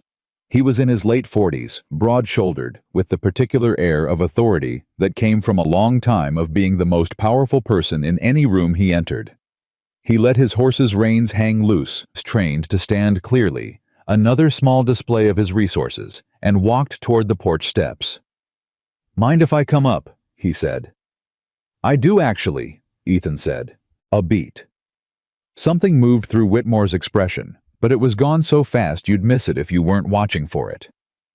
He stopped at the bottom of the steps. All right, he said. We'll talk here. Still easy, still warm. I'll get to the point. I heard something came through your supply routes that shouldn't have. Some confusion in the paperwork my end, I'm embarrassed to say. I wanted to come personally and clear it up. If there's anything that looked irregular in those freight records, I can explain every bit of it. Sure you can, Ethan said. I'd also heard... Whitmore paused, tilting his head slightly, like he was choosing his words with care. I'd heard that you may have come across a young woman in some distress. Found her somewhere along one of your routes, maybe in rough shape. He looked up at Ethan with those frank, friendly eyes. I want you to know that I'm aware of the situation, and I am extremely concerned. There are bad elements operating in the territory, Ethan, we both know that. Elements that use legitimate business operations as cover. If someone connected to my freight network caused harm to an innocent woman, I want to know about it immediately. I want to see justice done. He delivered it perfectly. The concern was in the right places. The outrage was appropriately restrained. The offer to cooperate was positioned as leadership, as the behavior of a man taking responsibility. And every single word of it was a very precisely constructed lie. Ethan looked at him. He thought about the boots still under Peter's bunk. He thought about 43 names in a leather folder that was currently on its way to Helena. I thought about a young woman in a supply room breathing through cracked ribs and not making a sound because she had learned in the worst possible way how much depended on her survival. You're right, Ethan said. There are bad elements in this territory. Whitmore nodded, opened his mouth to continue. I've been going through my freight records, Ethan said. All 4 years of them. Interesting reading. A pause, shorter than a heartbeat. Whitmore recalibrated. I'm glad you've been diligent. As I said, if there's anything that looks... I'd like to talk to you about a man named Peters, Ethan said. You remember Peters? Silence. It was a very short silence, but it was the wrong kind. It was the silence of a man whose next prepared sentence doesn't fit anymore, and who is choosing a replacement very fast. I've had a great many employees, Whitmore said. Peters, Ethan said. Signed on roughly 4 years ago. Worked your freight operation for about a month. Left his boots under his bunk when he went. Something happened to Whitmore's expression. Not much. Not enough that a stranger would have caught it. But it was there, a tightening around the eyes, a very slight flattening of that warm, practiced affect. I'm not sure I recall. And 43 others, Ethan said, give or take. The warmth disappeared entirely. It didn't turn cold exactly. It turned into something that had always been underneath the warmth, something patient and calculating, and entirely without the quality that had made the warmth seem real. What replaced it was the face of a man who has just concluded that performance is no longer useful and has decided to switch to something more direct. Ethan, Whitmore said. His voice was still level, still controlled. You're a smart man. You've built something significant here. You have a reputation that people respect, a business that works, a life that functions. He looked up at him steadily. I would hate to see all of that complicated by a misunderstanding about what you think you've read in a set of freight records. Is that a threat? Ethan said. It's an observation, Whitmore said, about how easily things can become complicated when people start asking questions that go beyond their particular expertise. My expertise, Ethan said, is knowing when my name has been used for something it shouldn't have been, and acting accordingly. He looked down at Whitmore from the top of the porch steps. I've been at this ranch for 15 years, Caleb, longer than you've been operating in this territory. The people who work for me have been with me for most of that time. The men whose names are on my freight records know what they signed and what they didn't. And every piece of documentation I have is going to make very interesting reading for certain people in Helena. A very long pause. You sent someone, Whitmore said. It was not a question. Already gone, Ethan said. The calculation in Whitmore's eyes ran through several iterations in the space of about 3 seconds. Ethan could almost watch it. The man was not stupid. He had built a large and complicated operation over many years, and he had maintained it and protected it through a combination of carefully applied pressure, well-timed generosity, and the ability to read situations fast. He was reading this one fast. Whatever that woman told you, Whitmore said. And now the voice had a new quality in it, still controlled, but with something underneath that was not quite cold enough to be called dangerous and not quite warm enough to be called anything else. You need to understand that she has reasons for what she's saying that have nothing to do with the truth. Her brother was a troubled young man who made accusations he couldn't substantiate and left the territory when he understood that. She's looking for someone to blame for the fact that her family fell apart. Something moved through Ethan that was absolutely not going to be visible on his face. She told me you'd say something like that, he said. Whitmore blinked. Once. She said when he runs out of charm, he'll come for credibility. He'll try to make the truth sound like grievance. Ethan looked at him. She's a smart woman, Caleb. You made a very significant mistake leaving her alive. The door behind Ethan opened. Anna stepped out onto the porch. She stood beside Ethan and looked down at Caleb Whitmore, and she said nothing. She just looked at him. The bruise on her face was full and dark in the afternoon light. Her wrapped wrists were visible below her sleeves. The split lip was still there. She stood straight, and she didn't shake, and she looked at the man who had ordered her locked in a room to die as though she was not afraid of him in the slightest. Which she wasn't. That was the thing that Whitmore had never been able to predict about her, that none of the men who thought in terms of what physical force could accomplish had ever been able to predict about her. She could be hurt. She had been hurt. She would carry the marks of it for a long time, but she had never once been afraid. The calculation in Whitmore's eyes ran one more time. You should think very carefully, he said, about what you're doing. We have, Anna said. Her voice was very quiet. We've thought about it quite carefully. We've thought about Daniel. We've thought about Peters. We've thought about 43 names in a medical folder and every family that's been waiting for a letter that never came. A pause. Have you thought about it? Mr. Whitmore carefully. Whitmore looked at her for a long moment. Then he looked at Ethan. This isn't finished, he said. No. Ethan agreed. It isn't. But it started. Whitmore picked up his horse's reins. He mounted with the ease of a man who has practiced at leaving situations gracefully, even when they have not gone his way. He turned the horse. Then he stopped with his back to them and said without turning around, "You think you're the first people to try this?" "No," Ethan said. "We're not." "Then you know how it usually ends. For the people who tried it alone with no documentation and no one outside who knew what they knew," Ethan said. "Yes, I know how that ends. That's not what this is." A short silence. Whitmore rode. He didn't look back. Ethan and Anna stood on the porch and watched him go, and neither of them moved until the sound of the horse faded completely. Then Thomas's voice came from inside. "He's going to go straight to the camp." "Yes," Ethan said. He was already turning. Hawk was in the doorway. He had been there for the last several minutes, which Ethan had known, and Whitmore had not.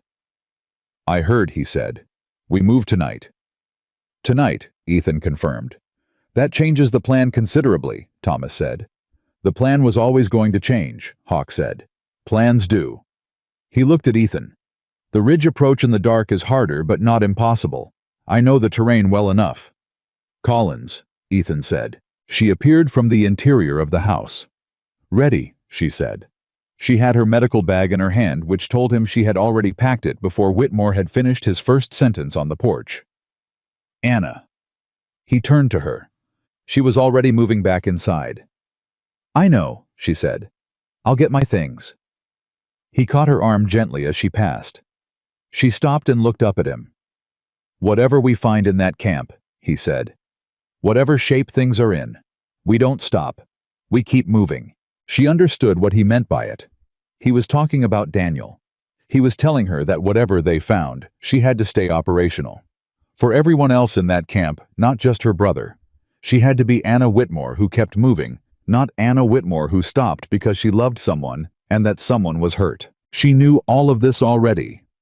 But she looked at him, and the fact that he'd said it without saying it directly, without making her name the thing she was afraid of, without forcing her to perform a strength she was already carrying.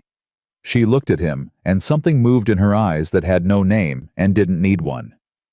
"I know," she said. He let go of her arm. She went inside. The ranch became a controlled, fast-moving thing after that. Men checking rifles, saddling horses, exchanging few words, because few were necessary.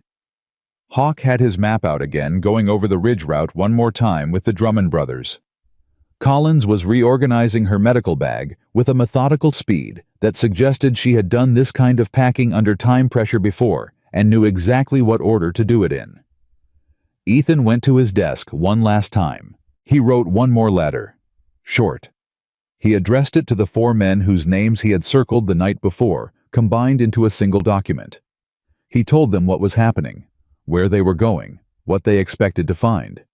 He told them that if they did not hear from him within 5 days, they should take the copy of the documentation he was enclosing. He had kept one copy back for exactly this purpose and act on it. He sealed it.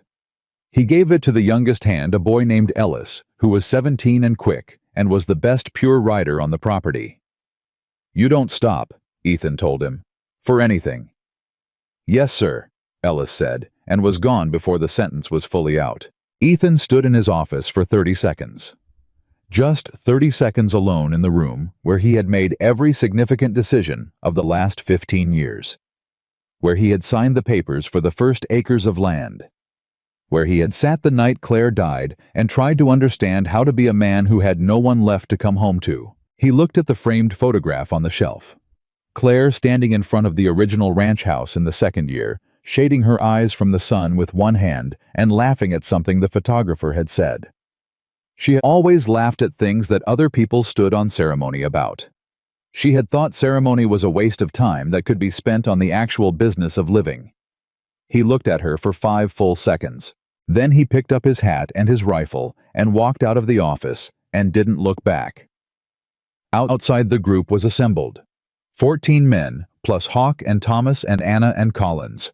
17 people total going into the dark on horses toward a valley that didn't appear on any map to find 43 people whose families had given up expecting to see them. Ethan mounted his horse. He looked at the group assembled around him. Faces he had known for years. Faces he had known for 2 days. All of them here for different reasons that arrived at the same place. "We stay together until the pass," he said. At the pass, Hawk takes the ridge group northeast. That's Hawk, Anna Collins, Thomas Pete, and 3 of the hands. The rest come with me through the pass approach. We time it so both groups arrive in position within the same half-hour window. He looked around. "We're going in to bring people out. That is the job. Not to punish anyone, not to satisfy anything personal. Get the people out. Secure the evidence we find on site. Get everyone back out the same way we came in." He paused. Questions. Nobody spoke. "All right," he said. They rode out. The Montana sky above them was wide and dark and full of stars. The kind of sky that makes a person feel simultaneously very small and somehow braced by the vastness of it. Like the scale of the world is not meant to diminish you, but to remind you that the thing you're doing matters in a proportion you can't fully see yet. Ethan rode at the front and did not look back at the ranch. Anna rode in the group behind him slightly to the left of Hawk, and she did not look back either. Both of them were looking forward at the dark ahead, at the thing that was coming, that they had been moving toward, from the moment a locked door opened in a supply room, and a frightened, furious, indestructible woman had said her name. 3 days' hard ride northeast. A valley that didn't appear on any map. And 43 people who had never stopped waiting to be found. They rode through the first night without stopping. Hawk set the pace, and it was hard, not reckless, but the kind of sustained speed that asks everything of a horse and a rider over hours. The kind that leaves no room for conversation or distraction, or anything except staying in the saddle and watching the terrain and trusting the person in front of you to know where they're going. The stars were thick enough to navigate by. Hawk navigated by them without appearing to think about it the way a man does things. He has done so many times, they have sunk below the level of conscious decision and become something more like instinct. Anna rode without complaint. Thomas rode without complaint. Collins rode with the focused grimness of a woman who had decided that her body's objections to a hard night ride were simply not relevant information right now and had filed them accordingly. Ethan rode at the head of the main group on the parallel route, Cal Drummond beside him, and he did not speak much either. He had a lot to think about, and thinking required quiet, and the dark and the rhythm of the horse beneath him provided both. He thought about the approach. He thought about timing. He thought about the 15 men riding with him and what he was asking of them, and whether he had prepared them adequately for what they were going to find at the end of this. He thought about Anna and the Ridge Group, and trusted Hawk's knowledge of the terrain, the way you trust someone who has demonstrated through every word and action in the past 2 days that they do not say things they are not certain of. Mostly, he thought about what Whitmore had said on the porch. "You think you're the first people to try this." He had said it like a fact, like history, like something that had happened enough times that it had stopped being a specific event and become a category of things that happened and then were managed and then were forgotten. Ethan had been building in this territory for 15 years. He had been careful and methodical and honest, and he had not allowed himself to be drawn into other people's conflicts, because he had told himself that his job was to build something durable and lasting, and that required a particular kind of focused attention that had no room for the messiness of other people's crises. He understood now what that particular discipline had cost, not just what it had allowed Whitmore to do in its shadow, but what it had cost him personally. Claire had known. She had always known. She had tried to tell him in the gentle, persistent way she had of saying things that were important, by saying them quietly and often, and waiting for him to be ready. She had said, "Ethan, a man who builds only for himself, builds something that ends with him." He had not been ready to hear it then. He was ready now. By the second morning, they were deep into the hills, and the terrain had changed into something rougher and more closed in, and Hawk had slowed the pace because the ground required it. He signaled the split at a fork in a dry creek bed. The ridge group peeled off. Northeast, the pass group continued east, and for a moment Ethan and Anna were side by side at the fork, and they looked at each other. She said nothing. He said nothing. There was nothing to say that hadn't already been said, and some things that had never been said at all, but were present in the air between them as clearly as if they had been spoken. He gave her a single nod. She returned it. And then she turned her horse and followed Hawk into the dark, and he turned his horse and led his group toward the pass. The pass was exactly as Hawk had described it. Narrow one way in a natural bottleneck that any operation in that valley would rely on as its primary defense. 2 men at the entrance could hold off 20 if they chose their position well. Ethan had planned for this.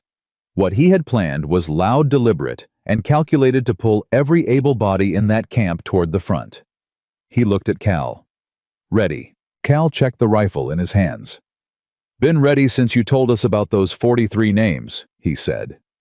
Ethan raised his hand, held it, waited for what his gut told him was the right amount of time for the ridge group to have gotten into position. Then he brought it down. They rode in hard and fast and loud because that was the point. Because every guard who turned toward the sound of 14 horses coming through that pass was a guard who was not watching the ridge, and what came over the ridge behind them needed exactly that much space to work in. The camp was larger than Ethan had pictured from the descriptions. He registered this in the first 10 seconds buildings, more than he expected the sound of shouting in at least 2 directions, the sight of men scrambling up from positions around fires that had been burning low. Whitmore's men, armed, reacting with the speed of people who had been told something was coming but had not quite believed it would arrive this fast. 3 of them moved toward Ethan's group immediately. The next 5 minutes were the kind of minutes that afterward a man can only recall in pieces, sharp, specific images, separated by the noise and urgency of everything happening at once. Cal taking down a man who had gotten to his rifle first. Pete moving to block the approach to the central building with 2 of the hands flanking him. The sound of gunfire sharp and shocking in the enclosed valley coming from the ridge direction, which meant Hawk's group was in and moving. Ethan dismounted and moved forward and did not stop moving. There was a man in front of him who raised a weapon, and he dealt with that directly and efficiently and without anything extra and moved on. There was a second man who thought better of the situation when he saw what was happening to the first, and dropped his weapon and put his hands up, and Ethan left Curtis to handle him and kept moving. I was looking for the central building, the largest one, the one that in any operation like this held the records, held the authority, held the person ultimately responsible, if the person responsible was on site. He had a strong... Whitmore had gotten here first. He was right. The door to the central building was open, and the inside was in partial disarray, papers on the floor. A desk chair knocked over the specific disorder of someone who had arrived in a hurry and gone through things in a hurry and tried to take what mattered most and leave before anyone could stop them. Ethan went in fast and swept the room. Empty, but not entirely stripped. Whitmore had taken what he could carry and left what he couldn't, and what he'd left was still enough ledger's correspondence, a strong box that had been opened but not fully emptied. Letters with territorial official seals on them that told a very specific story about where money had been going and why certain questions had never been asked. He grabbed everything that was left and moved back outside. What he came out to was not the chaos he had left. It was something closer to its aftermath. Whitmore's men, the ones still standing, had mostly given up. Some had run into the hills and the Drummond brothers, and 2 of the hands were already moving to track them, not urgently, because they weren't going anywhere that mattered. The rest were sitting on the ground with their hands visible and the particular expression of men who had been confident in their situation until approximately 40 minutes ago and were still processing the adjustment. And coming around the far side of the central building from the direction of the ridge were Hawk and Thomas and Collins and Anna. Collins was already at work.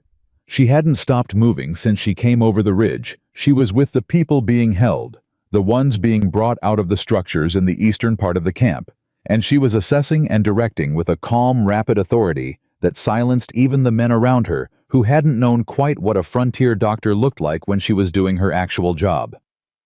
Anna was not with Collins.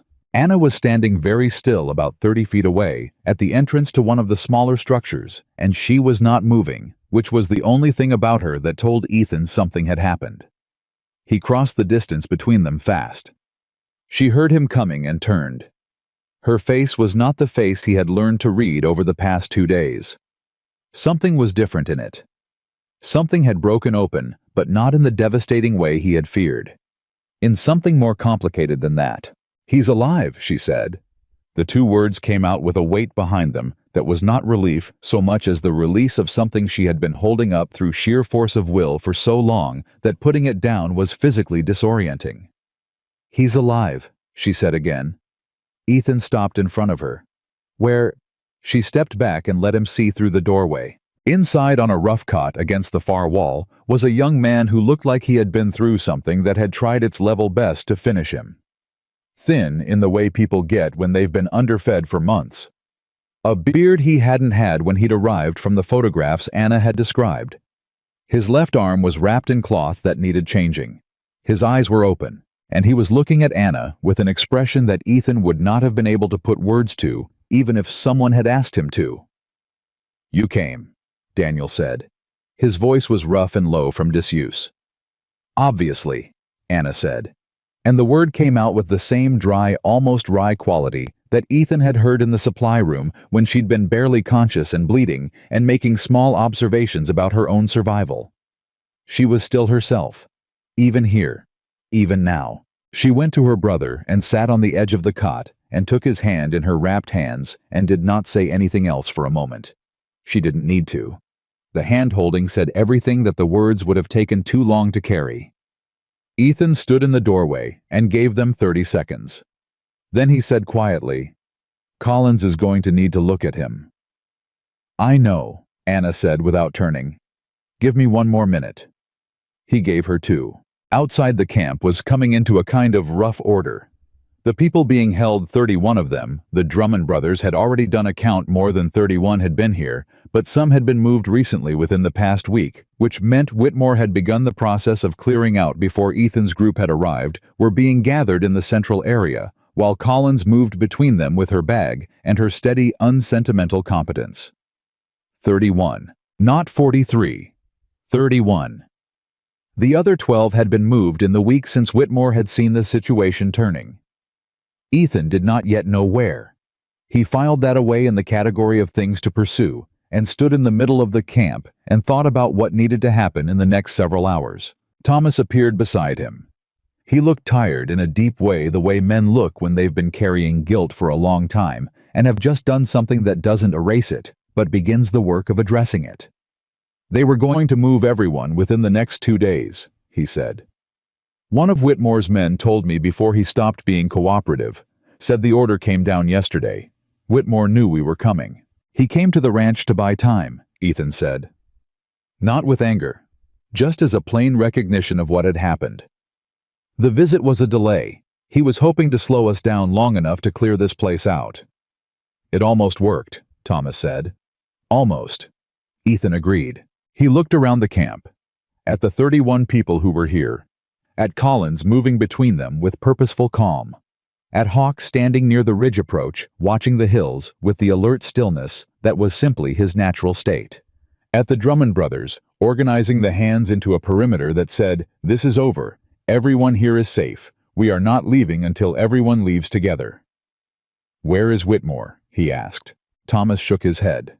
"Not here. He got here before us, went through the records, and rode out. He had maybe a 4-hour head start on us at most." "Direction?" "North," Thomas said. "That's what one of his men said. North." Ethan thought about this. North meant the upper territory. North meant space and distance and the kind of geography where a man with money and a horse and a destination in mind could make himself very difficult to find for a period of time. North was not where the Territorial Records Office was. North was not where the 4 men whose names Ethan had circled were waiting with copies of the documentation, which meant Whitmore was running. For the first time in however long he had been building this operation, Caleb Whitmore was running. That was the moment Ethan understood that what they had done had worked. Not finished, not resolved, not the clean ending that stories sometimes permitted themselves, but worked in the sense that the operation was broken, the people were out, the records were in hand, and the man who had built it all had just made the decision that exposed him completely, because men who have done nothing wrong do not ride north at 4 in the morning. He was still thinking about what needed to happen next when Anna appeared beside him. She looked steadier. Not fine was not a word that applied to this situation, but the kind of steadier that comes from finding what you came to find and being able to hold it. Daniel needs Collins immediately, she said. His arm is infected. She says it's manageable, but it needs attention now. Collins is already moving, Ethan said. He had seen her heading toward the smaller structure as he came out of it. Anna nodded. She stood beside him and looked at the camp the way he had been looking at it, not at any specific thing, but at all of it, the scope of it, the scale of what had been happening here. 31, she said quietly. 31, he confirmed. The other 12. Whitmore moved them before we got here. We'll find them. He said this with certainty, because uncertainty was not useful right now, and because he meant it. She looked at him. You sound sure. The documentation we have from this building, he said, combined with what Margaret is carrying to Helena and what the 4 men I wrote to are holding Whitmore, has nowhere to take this, that it doesn't follow him. He can run north for 6 months. When he comes back, or when someone finds him, the case is already built. He paused. The other 12 people are somewhere on a route that's documented. We'll trace it. Anna was quiet for a moment. I want to be there when he's found. I know you do, he said. I'm not asking your permission, she said. I know that too, he said, and there was something in the way he said it that was different from the way he'd said things to her before. Not firmer, not softer, but somehow more at ease. Like he had stopped translating her independence as something to navigate around and had simply accepted it as the fact it was. She looked at him with an expression he couldn't quite read. Then she looked back at the camp. Collins needs more supplies than she brought, she said. Some of these people haven't had adequate food or clean water for weeks. She can stabilize them, but they need real care, real facilities. We move everyone out today, Ethan said. Back to the ranch first. It's the closest place with adequate space and resources. From there, Collins directs whatever medical response is needed, and we start the process of contacting families. Families, Anna repeated. The word had a different weight when she said it. Do you know how long some of these people have been here? Some of the records go back 2 years, he said. A silence. 2 years, she said. Yes. She breathed in slowly. Let it out. Steadied herself with the same practiced efficiency she brought to everything. Then we better start moving, she said. They started moving. The logistics of extracting 31 people in various states of physical condition from a remote valley and getting them back to a working ranch 3 days right away was not simple. Ethan did not pretend it was simple.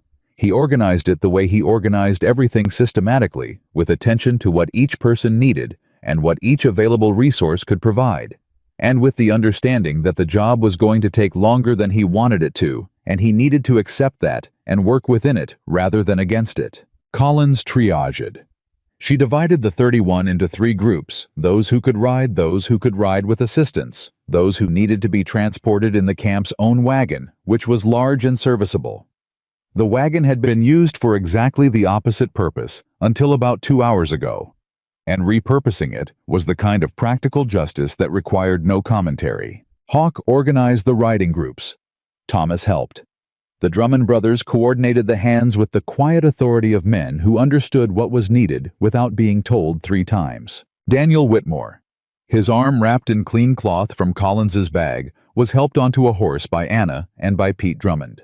He was weak, but he was upright. He held the reins himself. His sister watched him do it with an expression that was not quite pride and not quite relief, and was perhaps some emotion that existed between the two and had no single name. He looked at her when he was settled. Anna, he said, the records I kept, before they took everything. I know, she said. We have records, more than you had. We have everything. He looked at her hands, the cloth wrapping. What happened to you? Later, she said. Right now we ride. Always was bossy, he said, and his voice had the weak echo of something that in other circumstances might have been the particular teasing tone of a younger sibling. And Anna looked at him with the specific exasperation of an older one, and something cracked open in both their faces at once that was not quite a smile, and was the most human thing that had happened in that valley all morning. Ethan turned away to give them the moment. I was going through the records he'd pulled from the central building, organizing them into what needed to go to Helena immediately versus what could wait. He was in the middle of this when one of the hands young Curtis came to him with a look on his face that was new. Not the grim competence of the last several hours. Something more uncertain. Mr. Caldwell, Curtis said. There's a man. One of Whitmore's men, one that gave up early. He's been asking to talk to you specifically. Ethan looked up. About what? Says he's got information about where the other 12 people were moved. Says he'll give it in exchange for... Curtis stopped. He says he wants to testify. Says he wants someone to know he gave them up, that he tried to make it right. Ethan set down the records. Where is he? The man was sitting against the exterior wall of one of the outbuildings, hands tied in front of him, young 25 at most, with the particular look of someone who had made a series of bad decisions over a number of years and was having in this moment the clearest possible view of where that series had deposited him. He looked up when Ethan approached. Mr. Caldwell, he said. That's right. My name's Deacon, the man said. I've worked for Whitmore going on 2 years. I signed on thinking it was freight work. By the time I understood what it really was, I was in deep enough that... He stopped, started again. I'm not asking you to feel sorry for me. I don't deserve it, and I'm not looking for it. I know where he took those 12 people. I know the route, and I know the destination. Tell me, Ethan said. I need something in return, Deacon said. Not immunity, not I'm not asking to walk away from this. I know I'm not walking away from this. He looked at Ethan steadily. I want to testify.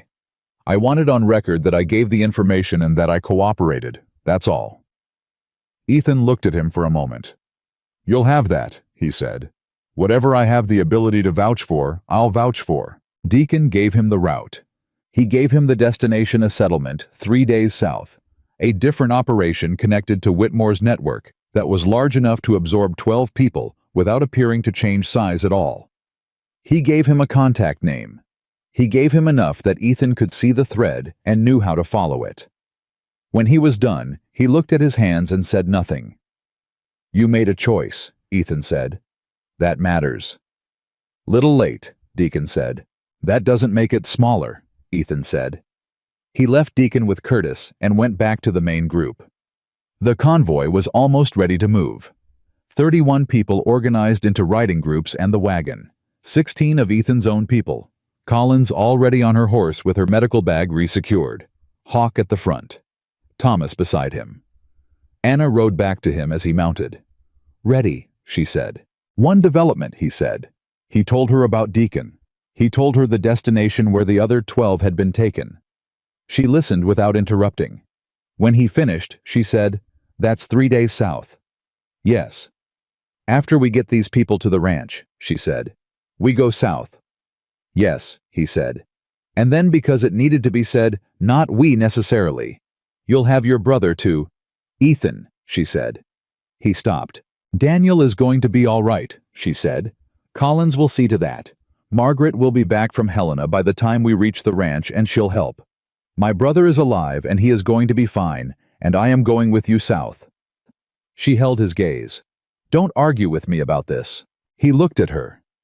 At the absolute clarity in her face, not the desperate clarity of someone who is avoiding a feeling by replacing it with action, but the genuine clarity of someone who has found what they came to find and is ready to keep going because there are still people who haven't been found yet. I'm not going to argue with you, he said. Good, she said.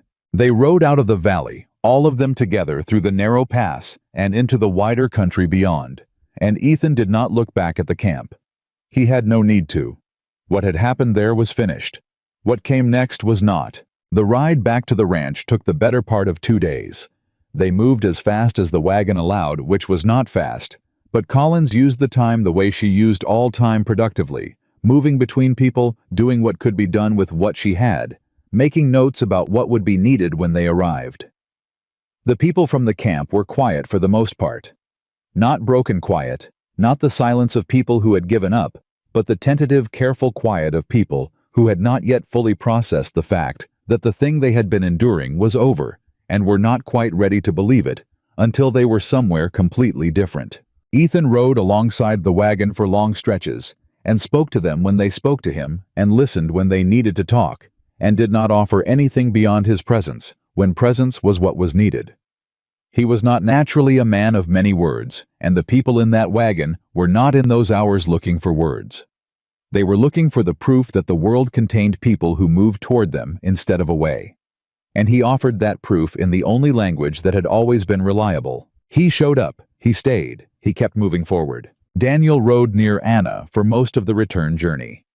He was weak enough that he needed periodic help with the reins, when his arm bothered him, and he accepted this help with the particular grace of someone who had been through enough to understand that needing help was not the same as being helpless. He and Anna spoke in low voices that Ethan didn't try to hear. They were reconstructing something between them piece by piece, the way you rebuild a structure that's been damaged carefully, with attention to what still holds and what needs replacing. On the evening of the second day, as the Caldwell Ranch came into view, something happened that Ethan had not anticipated. One of the women from the camp, a woman named Rose, who had not spoken once in 2 days of riding, who had sat in the wagon with her arms wrapped around herself and her eyes forward, and had not cried, and had not asked for anything, looked up as the ranch appeared on the horizon and said in a voice barely above a whisper, "Is that it?" "Yes, ma'am," Ethan said. She looked at it for a long moment. "It looks safe," she said. He felt something in his chest at that, something that had no clean name and didn't need one. "It is," he said. She nodded, wrapped her arms a little less tightly around herself, and looked forward. That was when Ethan understood something he had been building toward without knowing it for the last several days.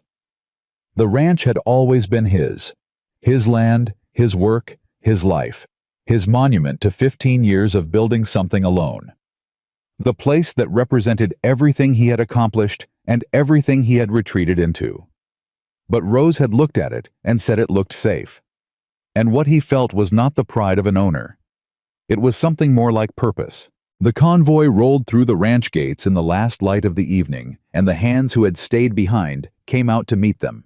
And there was the organized, efficient business of getting 31 people fed and sheltered and attended to. Margaret had returned from Helena. She had come back that morning, which meant Ethan's documentation was in James Hartley's hands, and whatever happened next happened with that knowledge in the world. She took one look at the convoy coming through the gate and walked straight to Collins and said, "Tell me what you need." And Collins told her, and they went to work together with the brisk mutual competence of two women who had each spent decades solving problems that nobody had thought to prepare them for. Ethan stood by the gate as the last of the wagon came through and watched his property fill with people it had never held before. He thought about what he was going to do with it. The thought was not entirely formed yet, but the shape of it was there in the way the shape of something is visible before the details are clear. He was still standing there when Anna came to him. "Hartley has everything," he said before she could speak. He'd spoken to Margaret briefly. "The 4 men I wrote to have been in contact with each other and with the territorial court. There will be a hearing within the week." He paused. "It's moving." "I know," she said. "Margaret told me." A pause. "Whitmore. Still north," he said.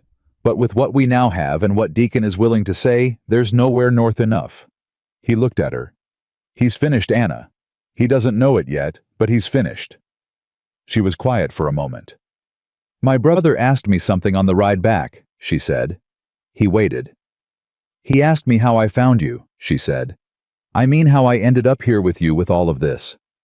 She glanced up at him sideways. "I told him I didn't find you, that you found me." "That's accurate," he said. "He asked if I thought it was luck," she said. "What did you tell him?" She was quiet for a beat. "I told him I didn't believe in luck. I believed in people who choose not to walk away when they find a locked door. She looked at him directly now. And that the rest of it was just what happened when two people like that end up at the same door at the same time. Ethan held her gaze. Something moved between them that had been building since a supply room in a mountain trading post, since the moment a frightened, furious, indestructible woman had told him her name in the dark, and then refused to accept anything less than being treated as exactly who she was. He said, "We still have 12 people to find." "I know," she said. 3 days south." "I know that too. We leave in 2 days. Give Collins time to stabilize everyone here. Give Daniel time to be seen properly. Give Margaret time to get what she needs from Hartley about the legal process, so we know what we're walking into." He paused. "And give yourself 1 day to rest." She opened her mouth. "Anna," he said. She closed it. "1 day," he said. "You've been running on nothing for too long. The 12 people south aren't going anywhere in the next 48 hours that we can't follow. 1 day." A very long pause. "Fine," she said. The same word the same way as that first morning when he'd said he was carrying her to his horse and she'd decided not to fight it. The word that meant she was choosing her battles and had determined this was not one of them. He almost smiled. Inside the ranch house, Daniel was being settled into the room next to Anna's with Margaret directing and Collins supervising, and the particular domestic authority of 2 experienced women, organizing a sick man's comfort in a way that left the sick man very little choice in the matter. Thomas was with the hands helping organize the new arrivals. Hawk was doing what Hawk did, which was standing somewhere on the edges of things and watching everything and missing nothing. Curtis came to find Ethan before he went inside. "Deacon is asking what happens to him," he said. "Practically, I mean. He's been cooperative, but he stays here for now," Ethan said. "Under watch, but treated decently. When the hearing happens, his cooperation gets noted. What the court does with that is the court's business, not mine." Curtis nodded. "He also said to tell you—" He stopped. "He said to tell you he's sorry. About all of it. Didn't think you'd care, but wanted to say it anyway." Ethan thought about that. "Tell him sorry is a starting point," he said. "What he does after this is what matters." He went inside. The ranch was full of people and sound, and the particular organized energy of a place that was being used for something larger than it had been designed for, and Ethan walked through all of it to his office, and sat down for the first time in what felt like several lifetimes, and simply sat there for a moment in the quiet. On the desk in front of him was a single piece of paper that Margaret had placed there at some point. A response from James Hartley and Helena, written fast clearly in the hours after Margaret arrived and before she rode back. He read it. Hartley had the documentation. The 4 men Ethan had written to were already in contact with the court. There would be a formal hearing. Warrants were being prepared for Caleb Whitmore's arrest. And at the bottom, in Hartley's careful, formal hand, was a single additional sentence that had nothing to do with legal process. It said, "Your wife would have been proud of what you've done today. I knew Claire. She always said you'd find your way back to what mattered. She was right. She usually was." Ethan read that sentence twice. He set the paper down. He sat in his office in the ranch that Claire had never seen, finished, surrounded by people she would have moved heaven and earth to help. At the end of a thing she would have believed in from the first moment someone told her it needed doing. He didn't cry. He was not in the ordinary course of things a man who cried. But something settled in him. Something that had been tight and held and careful for a very long time, released just slightly, like a knot, loosening a single degree, and the feeling was so unfamiliar, and so welcome, and so much like something he had given up expecting that he had to sit with it for a moment before he could move again. He sat with it. Then he got up, because there was still work to do. There always was. And for the first time in 15 years, that was not a burden. It was exactly what he wanted. The 1 day of rest lasted exactly 18 hours before Anna was back at the dining room table with papers spread in front of her, and Collins sitting across from her, comparing medical notes against Deacon's route information. Ethan walked in at 6 in the morning, found them both there, and did not say a single word about the agreement they had made the night before. He simply poured himself coffee, pulled up a chair, and joined them. Margaret watched this from the doorway, said nothing, and went back to the kitchen. Daniel came down the hall an hour later, moving slowly and favoring his left arm, but moving under his own power, which Collins noted with professional satisfaction, and Anna noted with the particular expression of someone who is relieved but refuses to make a production of it. He sat down at the table and looked at the papers spread across it and said, "Tell me where we are." So they told him. All of it from the moment Anna had found the ledgers to the moment Deacon had given up the southern route to last night's communication from James Hartley in Helena. Daniel listened without interrupting, which told Ethan a great deal about the young man's character. He had been through months of something terrible, and he had come out of it still capable of listening before he spoke. When they finished, Daniel sat quietly for a moment. 12 people south, he said. Yes, Anna said. And Whitmore is running north. Yes. Daniel looked at Ethan. The warrants Hartley mentioned. How long before they're active? Days, Ethan said. Maybe less. Hartley moves fast when he's motivated, and right now he has every reason to move fast. Whitmore has money, Daniel said. He has contacts north. If he gets far enough past the territorial boundary, a warrant from Helena. Won't reach, Ethan finished. I know. A silence fell over the table. Then we have a problem, Daniel said. We have a situation, Ethan said. Not the same thing. He looked at the route information Deacon had given them, laid out in Anna's precise handwriting across 3 pages. We go south, we find the 12, we bring them back. That's the priority. Whitmore running north does not change what those 12 people need right now. But if he gets out of reach, Daniel started. He won't, Hawk said. Everyone looked up. Hawk had come in so quietly that at least 3 people at the table had not registered his arrival. He was standing near the doorway with a cup of coffee in one hand, and his particular quality of having been there longer than anyone realized. You know something, Ethan said. I know where he's going, Hawk said. North has 2 options for a man with money trying to cross out of territorial reach. The pass at Granger's Crossing, which takes 3 days but is the easier route. Or the Meridian Trail, which cuts 2 days off but is brutal in summer. He paused. Whitmore is a man who values his comfort. He'll take Granger's Crossing. And, Ethan said.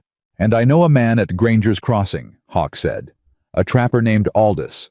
Been stationed up there for 11 years. He knows every rider who comes through. And he owes me a significant favor from a situation 4 years ago that I won't go into detail about. He looked around the table. If I send word to Aldous today, Whitmore walks into a man who can delay him long enough for the warrant to reach Granger's jurisdiction. Thomas leaned forward. Can you get word there in time? Already sent it, Hawk said. The table went completely silent. When? Ethan asked. Last night, Hawk said. While everyone was getting settled. I took one of your fast horses and rode to the relay station 12 miles east. The message is moving. He took a sip of his coffee with the absolute calm of someone who had done what needed doing and saw no reason to make a theatrical event of it. I figured it was worth doing regardless of whether anyone agreed. If it doesn't work, we've lost nothing. If it does. Whitmore stops, Anna said. Whitmore stops. Hawk agreed. Daniel stared at him. You did that last night. Someone had to, Hawk said simply. Daniel looked at his sister. Anna was looking at Hawk with an expression that contained among other things the particular recognition of someone encountering a quality they deeply respect in a person they had not fully understood yet. All right, Ethan said. He set down his coffee. We ride south this morning. Hawk, you stay here. You've been on horseback for 3 days, solid, and I need someone with your eyes watching this property and these people while we're gone. Hawk didn't argue, which coming from Hawk was the clearest possible agreement. Thomas comes with us, Anna said. It wasn't a question. Thomas looked up. Wasn't planning on staying behind, he said. Collins, Ethan said. She was already packing her bag. Obviously, she said, which was becoming her standard response to questions about her participation in things. Daniel. Ethan looked at him directly. You're not riding south. Daniel opened his mouth. You're the most important witness we have, Ethan said before he could form the argument. Everything you documented, everything you saw, everything you can testify to your credibility as a witness is the spine of the legal case. If something happens to you on a southern route before the hearing, we lose that." He paused. "I need you here rested and ready to stand in front of a court and say exactly what you saw. That's not a lesser job. That's the job." Daniel looked at his sister. She looked back at him with an expression that said, "He's right, and you know it, and I'm not going to make it easier by arguing on your behalf." Daniel looked back at Ethan. "Fine," he said. The word landed differently than when Anna said it. Hers always contained a kind of strategic acceptance. His contained something younger, not quite surrender, not quite agreement, but the recognition that he was in the company of people who were thinking 3 moves ahead, and he was still catching up. They rode south within the hour. The southern route was different terrain than what they'd crossed going to the valley. Flatter, more open, longer stretches where you could see a long way and be seen equally far. Ethan moved them at a pace that balanced speed with the need to arrive in condition to be useful rather than exhausted. Thomas rode beside Anna for a stretch in the late morning, and Ethan a few lengths ahead could hear them talking without being able to make out the words. He didn't try to. Whatever they were saying was theirs. Thomas had worked with Daniel. He had things to tell Anna about her brother's months in that camp. Things that were probably not easy to hear, and she was hearing them with the same steady attention she brought to everything that mattered. Collins rode beside Ethan. She was quiet for a while, and then she said, "Can I ask you something personal?" "You can ask," he said. "When you found her," Collins said, "in that supply room, what made you stay?" He thought about it honestly, the way he always did with honest questions. "She was breathing," he said, "and then she told me her name." Collins looked at him. "That's all?" "That's all," he said. "She was a person. She told me her name. Everything after that was just—" He paused. "Logic." Collins was quiet for a moment. "You know that's not normal," she said. "Most men would have gone for the sheriff. Most men in this territory," he said carefully, "would have found the nearest authority and handed the problem off and been back to their regular business by noon. And the problem would have quietly disappeared within 48 hours, and no one would ever have known." He looked ahead at the trail. "I knew that, so I made a different choice." "Just like that," she said. "It wasn't particularly complicated," he said, and he meant it. It genuinely had not been complicated. The complexity had come after. The choice itself had been the simplest thing he'd done in years. A locked door. A breathing person. An obvious next step. Collins shook her head slightly. "I've been a doctor in this territory for 9 years," she said. "I have treated more people than I can count, who were hurt by people more powerful than them, and had nowhere to go, and no one coming. I have kept records for 7 months because I didn't know what else to do with what I knew." She paused. "I want you to understand something. What you did, not just the camp, not just the planning and the resources and the riding, but the very first thing. Finding her and choosing not to walk away. That's where all of this started, that one choice." Ethan said nothing. "I just wanted to say it plainly," Collins said. "Because I think sometimes people do a significant thing, and it gets absorbed into the larger story, and the starting point gets lost." He rode with that for a while. They reached the southern settlement on the afternoon of the 3rd day. It was called Harrow Creek, a working settlement medium-sized, with the appearance of ordinary frontier commerce, doing ordinary frontier business. Deacon's information had given them a contact name, a man named Greer, who ran a supply operation on the eastern edge of the settlement, and who served as the local coordinator for Whitmore's southern network. Ethan had thought carefully about how to approach this. The direct approach, riding in with force. The way they'd gone into the valley would not work here. This was not a remote camp in an unmapped valley.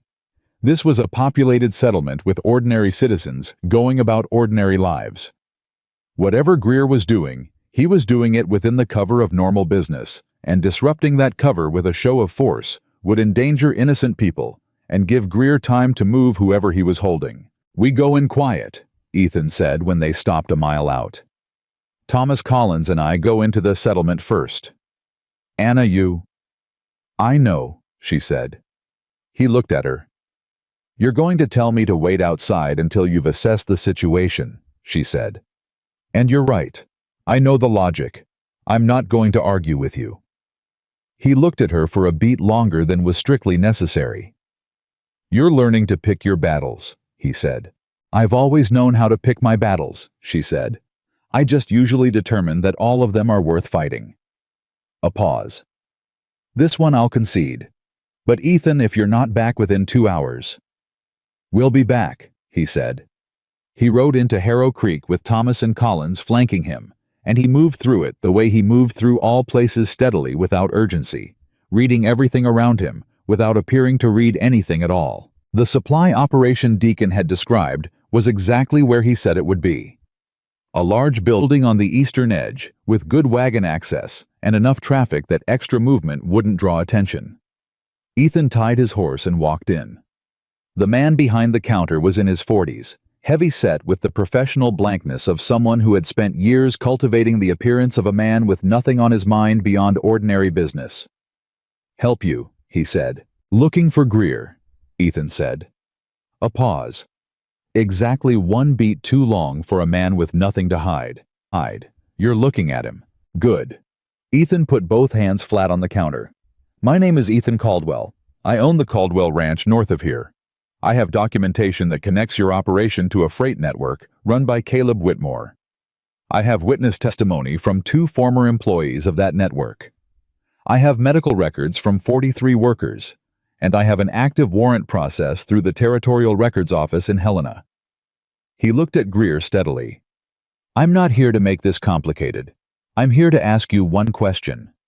The 12 people moved here from the northern camp, where are they? Greer stared at him. I'm going to give you 30 seconds to decide, Ethan said. Whether you answer me or whether you wait for this to become significantly less comfortable for you. Greer looked at Thomas, who said nothing. He looked at Collins, who looked back at him with the expression of a woman who had been documenting his employer's crimes for 7 months and was not particularly impressed. 20 seconds passed. Then Greer reached under the counter. Thomas's hand went to his rifle in the same instant. Greer came up with a ring of keys. He set them on the counter. He said nothing. Ethan picked up the keys. Where? Greer pointed to the back wall. There was a door. The door led to a passage. The passage led to another building behind the first one, connected in a way that from the outside looked like ordinary construction, and from the inside revealed itself as exactly what it was, a holding structure built to look like storage and used for something else entirely. The 12 people were there. Collins went in first.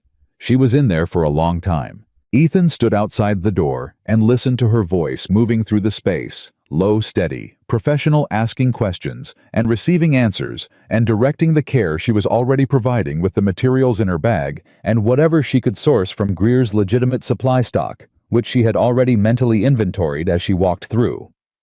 Thomas was with Greer, who was not going anywhere, and seemed in the way of men who have reached the end of a road. They've been traveling for a while to have arrived at a state of flat, exhausted cooperation. Ethan sent one of the hands he'd brought back to where Anna and the others were waiting. She arrived 8 minutes later.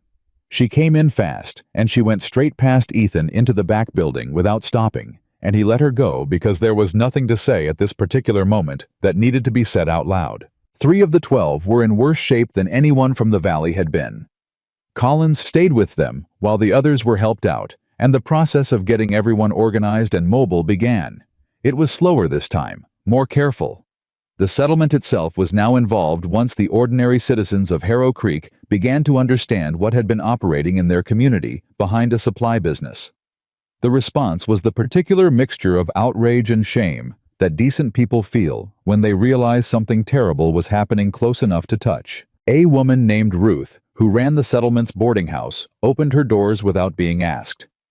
A man named Harold, who kept the largest building in the settlement, cleared it out within 2 hours for Collins to use as a temporary medical space. People brought food. People brought blankets.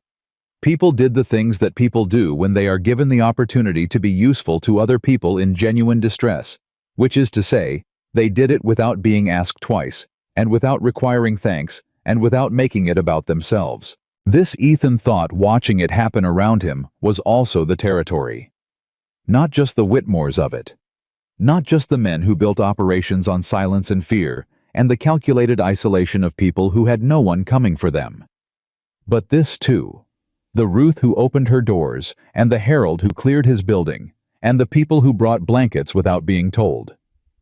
Both things were true about the place he had spent 15 years building in. He had been looking at one side of it for too long. Anna found him that evening standing outside the boarding house thinking. "All 12, she said. "Collins says all 12 are going to make it." He let out a breath he hadn't entirely been aware he was holding. "2 of them are brothers," she said. "From a settlement 4 days east of here. Their mother has been looking for them for 14 months. Her voice was perfectly even when she said it. The evenness he had come to understand was not the absence of feeling, but the deliberate management of feeling in service of staying functional. "Collins is going to write to the families. She has a system for it. She told me she'd been writing the notifications in her head for months, waiting for the day she had something real to say instead of just another absence to report. She'll write good letters," Ethan said. "Yes," Anna agreed. They stood together in the quiet of a settlement evening, the sounds of people moving and talking and doing ordinary things drifting around them. After a while, Anna said, "What happens now after this? After Helena? After Whitmore?" Ethan thought about it. He had been thinking about it since Rose had said the ranch looked safe. Since Hartley's letter. Since the moment he had sat in his office and felt something loosen in him that had been tight for 15 years. "The ranch is too large for one man's purposes," he said. "It always has been. I've known that for a while. I just didn't have a direction to point the excess toward." She looked at him. "The people from the camp," he said. "The ones who don't have somewhere immediate to go, or whose somewhere is damaged beyond returning to, or who need time to recover before they can make the next decision about their lives. They can come to the ranch." He paused. "Not as workers, not as charity cases, as people who need a place and time and some stability before they figure out what comes next." Anna was quiet. "There's enough land," he said. "Enough buildings or the ability to build more. Enough work for people who wanted enough space for people who need quiet. Collins could—" He stopped. "If she wanted, if it made sense to her, she could base her practice there. It's more central than Graywood, and the population she'd be serving just grew considerably." "Have you asked her?" Anna said. "Not yet," he said. "I'm telling you first." She looked up at him when he said that. Something in the way he said it, "telling you first," registered in her expression, and she held his gaze for a moment, with the full directness that was always there, but had different qualities, depending on what was underneath it. Right now, what was underneath it was something careful and unhurried and entirely present. "Why are you telling me first?" she said. I thought about how to say it accurately. He was a man who preferred accuracy. "Because what happens to the ranch after this matters to you," he said. "And because what you think about it matters to me." A pause. "And because I think we have more work to do together, and I'd rather know early on whether you're inclined to stay in one place, or whether you're someone who needs to keep moving." She looked at him for a long, steady moment. "I've been moving for a year," she said. "I moved because there was something I needed to find." She held his gaze. "I found it." He held her gaze back. "I'm not suggesting you have nowhere else to be," he said. "And I'm not suggesting anything that you haven't chosen." "I know," she said. "I'm suggesting," he said, "that if you wanted to stay, there's a place here, and work here, and people who need what you know how to do." He paused. "And someone who has found somewhat unexpectedly that he makes better decisions when you're in the room." Anna was quiet for what felt like a long time, but was probably 15 seconds. Then she said, "That might be the least romantic way anyone has ever suggested a thing like this." "I wasn't aware I was," he started. "You were," she said. And something moved in her face that he had not seen there before. Not the wry, near smile, not the direct clarity, not the managed composure. Something warmer and more unguarded than any of those. Something that she apparently had not fully decided to show, and was showing anyway, because she had spent a year being exactly who she was, in exactly the circumstances she was in, and wasn't inclined to start performing now. He said, "Is that a yes?" She said, "It's a not a no, which coming from me you should understand is significant." He understood entirely. The news came 4 days later, when they were 2 days into the return ride north, with all 12 people from Harrow Creek added to the group, and Collins riding with the particular focused energy of a woman who had just decided something large about her own future and was content with the decision. A rider met them on the road. He was from the territorial relay system, and he carried a sealed message addressed to Ethan Caldwell, and he handed it over with the professional neutrality of a man whose job was message delivery and not message content. Ethan read it on horseback. He read it twice. Then he turned and looked back at Anna, who was riding 20 feet behind him. She read his face. "Whitmore," she said. "Aldous held him at Granger's Crossing," Ethan said. 3 days. Said he needed to verify the horse's registration, made up some procedural complication about the crossing permit. Whitmore argued and then tried to bribe him, and Aldous took the bribe and continued to delay him anyway. He paused. The warrant reached Granger's jurisdiction on the second day. They took him into custody yesterday morning. The group around them had gone very quiet. Thomas made a sound. Short, involuntary, the sound of someone who has been carrying the weight of 18 months of guilty knowledge and has just felt a significant portion of it lift. Collins closed her eyes for one moment. The 12 people from Harrow Creek, who had heard the name Caleb Whitmore spoken in fear for however long each of them had been caught in his operation, heard it now in a different context, and the responses moved through them like a wave, not loud, not dramatic, because people who have been through what they had been through often can't access the dramatic response that the moment seems to call for. Instead, it was quiet, collective. The sound and feeling of people releasing a breath they had been holding for a very long time. Rose, who had spoken so quietly when she first saw the ranch and said it looked safe, was riding in the group from the valley. She said nothing now. She just straightened in her saddle in a way she hadn't before, just fractionally, and it was the most expressive thing in the world. Daniel was not there to hear it in person. He was at the ranch preparing for what the hearing in Helena would require of him, and Ethan knew that when word reached him, the response would be its own thing, entirely private and complicated, and his to process in whatever way he needed to. Anna was looking at Ethan. He looked back at her. "Hawk," she said. Not a sentence, just the name. Just the acknowledgement of what Hawk had done the night everyone else was focused on getting settled, when he had quietly taken a horse and ridden 12 miles to send a message to a trapper named Aldous, because someone had to. "Hawk," Ethan agreed. He turned to ride back through the group to where Hawk was as usual positioned at the outer edge of things. Hawk saw him coming and waited. "Aldous came through," Ethan said. "I know," Hawk said. "I got a separate message 2 hours ago from the relay station." "You didn't say anything." "You were managing the group," Hawk said. "Didn't seem like the right moment to interrupt." He looked at Ethan. "I take it you told them." "Just now." Hawk nodded once. The nod of a man who considers the situation resolved and is already thinking about what comes next. "What do you do now?" Ethan asked him. "After this?" Hawk was quiet for a moment. "Depends," he said.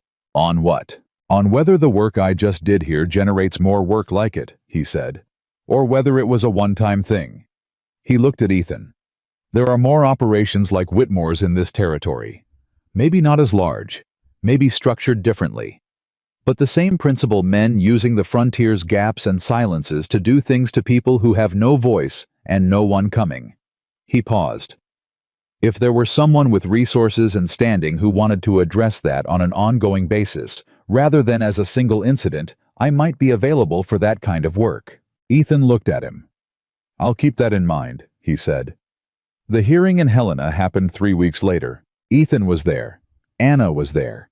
Daniel was there, pale and careful with his arm, but standing straight and speaking with a clarity that the courtroom, which had expected a damaged young man barely recovered from months of captivity, had not been prepared for. Collins was there with her folder and her 7 months of medical records and her 9 years of frontier medicine, making everything she said precise and irrefutable. Thomas was there. Deacon was there and said what he had promised to say and said it clearly. Caleb Whitmore was there in the custody of 2 territorial officers, and he looked like a man who had arrived at the end of something and knew it. Not broken exactly, he was too controlled for that, too practiced at managing his own presentation. But the warmth was entirely gone, and what remained was just the calculation, and calculation without warmth has no power to move anyone. I had lawyers, good ones. They did what good lawyers do and argued what could be argued and delayed what could be delayed. But they were working against 4 years of Ethan's freight records, 7 months of Collins's medical documentation, Thomas's first-hand account, Deacon's testimony, the testimony of survivors, and the particular clarity of Daniel Whitmore, who stood in front of the court and described in exact careful detail what he had found and what had been done to him for finding it, and whose voice did not shake once. The verdict was not immediate. These things never were. But when Ethan and Anna walked out of the courthouse into the Helena afternoon, after the final day of testimony, and the formal conclusion was still days away, the outcome was already evident to anyone who had been in that room. You could see it in the way the territorial officers moved. You could see it in the way Whitmore's lawyers spoke to each other in low-clipped voices. You could see it in the way James Hartley, who had been in the back of the courtroom for every session, stood when they came out and shook Ethan's hand, and then turned to Anna and said, "Miss Whitmore, your brother is extraordinary." "I know," she said. "You all are," Hartley said. He said it simply without ceremony, which was the only way a man like James Hartley said anything. Then he went back inside. Daniel was surrounded by 3 of the other survivors, who had testified, all of them talking at once. His face had a quality to it that Ethan hadn't seen before. Not the fragile relief of someone who had barely survived, but something more like the cautious, wondering expression of a young man who had done an extremely difficult thing and had come out the other side of it and was beginning slowly to understand that the thing he'd done had mattered. He caught Ethan's eye across the space between them. Ethan gave him the same nod he had given Anna in the Valley Pass. Daniel gave it back. The ride home from Helena took 2 days and was entirely different from any ride that had come before. Quieter. Not the quiet of tension or urgency, but the quiet of people who have finished something large and are carrying the feeling of it with them, each in their own way. Anna rode beside Ethan for most of it. They talked sometimes and were silent other times, and both states were equally easy, which was its own kind of information about what had developed between 2 people who had come to know each other under the most stripped-down possible circumstances, where there was no room for anything except who each of them actually was. At one point Anna said, "I want to write about it." He looked at her. Not a testimony, not a legal document, a real account. What actually happened, not just the facts but the people. Rose, the 2 brothers, Deacon, Thomas, and what it cost him to carry what he knew, Collins and her 7 months of records. She paused. People should know this happened, not as an abstraction, as a story about specific people who were specific people, and not just victims, and not just heroes, but just people, who were in a bad situation and either helped make it worse or helped make it better, and what those choices meant. "You know how to write," he said. Not a question. "Daniel got his talent for documentation from somewhere," she said. "Will you use your name?" he said. "Yes," she said. No hesitation. He nodded. "Good." The ranch came into view on the afternoon of the second day, and something happened when it did that Ethan had not expected. He had expected to feel the ordinary satisfaction of returning home after a long absence. He had not expected to feel what he actually felt, which was something more like recognition. The recognition not of a place he had built alone and returned to alone, but of a place that had become something larger than its original purpose. Margaret was on the porch. The hands were at their work, and spread across the property in the careful integration that Margaret had apparently organized with her characteristic efficiency were the people from the camp and the people from Harrow Creek, who had nowhere immediate to go, living and eating and existing in the space that had been 3 weeks ago a wealthy man's private achievement. It was loud in a way the ranch had never been. It was full in a way the ranch had never been. It was, Ethan thought, exactly what it should have been all along. Margaret came off the porch to meet him as he dismounted. She looked at his face and read it in the way she read everything quickly and accurately. "How'd it go?" she said. "Well," he said. "Good," she said. "Supper's in an hour. I've tripled everything because apparently that's our life now." She said this with the tone of someone who has absolutely no objection to the fact and is simply making an accurate observation. "Margaret," he said. She stopped and looked at him. "Thank you," he said, "for Helena, for all of this." He gestured at the ranch, at everything that had been done in the weeks since. "You didn't have to—" "Ethan," she said. He stopped. "I have worked for you for 7 years," she said. "In that time, I have watched you build something excellent and manage it very well and be fundamentally alone inside it." She paused. "This is better. That's all I have to say about it." And she turned and went back inside. He stood in the yard for a moment. Anna came to stand beside him. Daniel was already across the yard, being pulled into the company of 2 of the survivors, who had clearly connected with him during the Helena proceedings.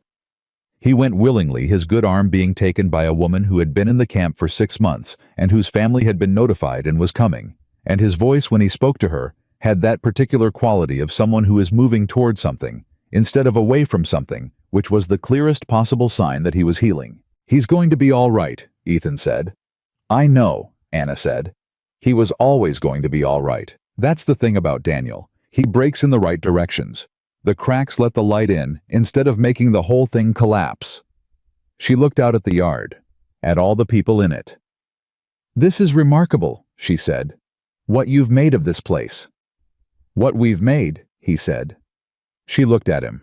"You came in through a locked door with a split lip and a list of names in your head," he said. "Don't subtract yourself from what happened here." She held his gaze for a moment. Something in her expression was doing that thing again. The thing where the controlled surface and the unguarded reality underneath were running close together, close enough that the gap between them was visible to someone who knew how to look. "I want to ask you something," she said. "Ask," he said. "When this is not over, because it's not the kind of thing that's ever fully over, but when it settles. When the people who need to leave have left, and the people who are staying have decided to stay. When Daniel is recovered, and Collins has her practice set up, and Hawk has taken whatever job he decides to take." She paused. "What do you want?" He looked at her steadily. "You already know the answer to that," he said. "I want you to say it," she said. I understood why. She was a woman who had been precise about language her entire life, who had held names and dates and numbers in her head with perfect accuracy, because she understood that precision was the difference between something that could be used and something that couldn't. She was not going to let something important between them exist only in the implied space around words that hadn't been said. "I want this," he said, clearly, simply. "The ranch what it's becoming, the work it's going to take to make it what it should be. Collins and Hawk and Thomas and Daniel when he decides what comes next." He held her gaze.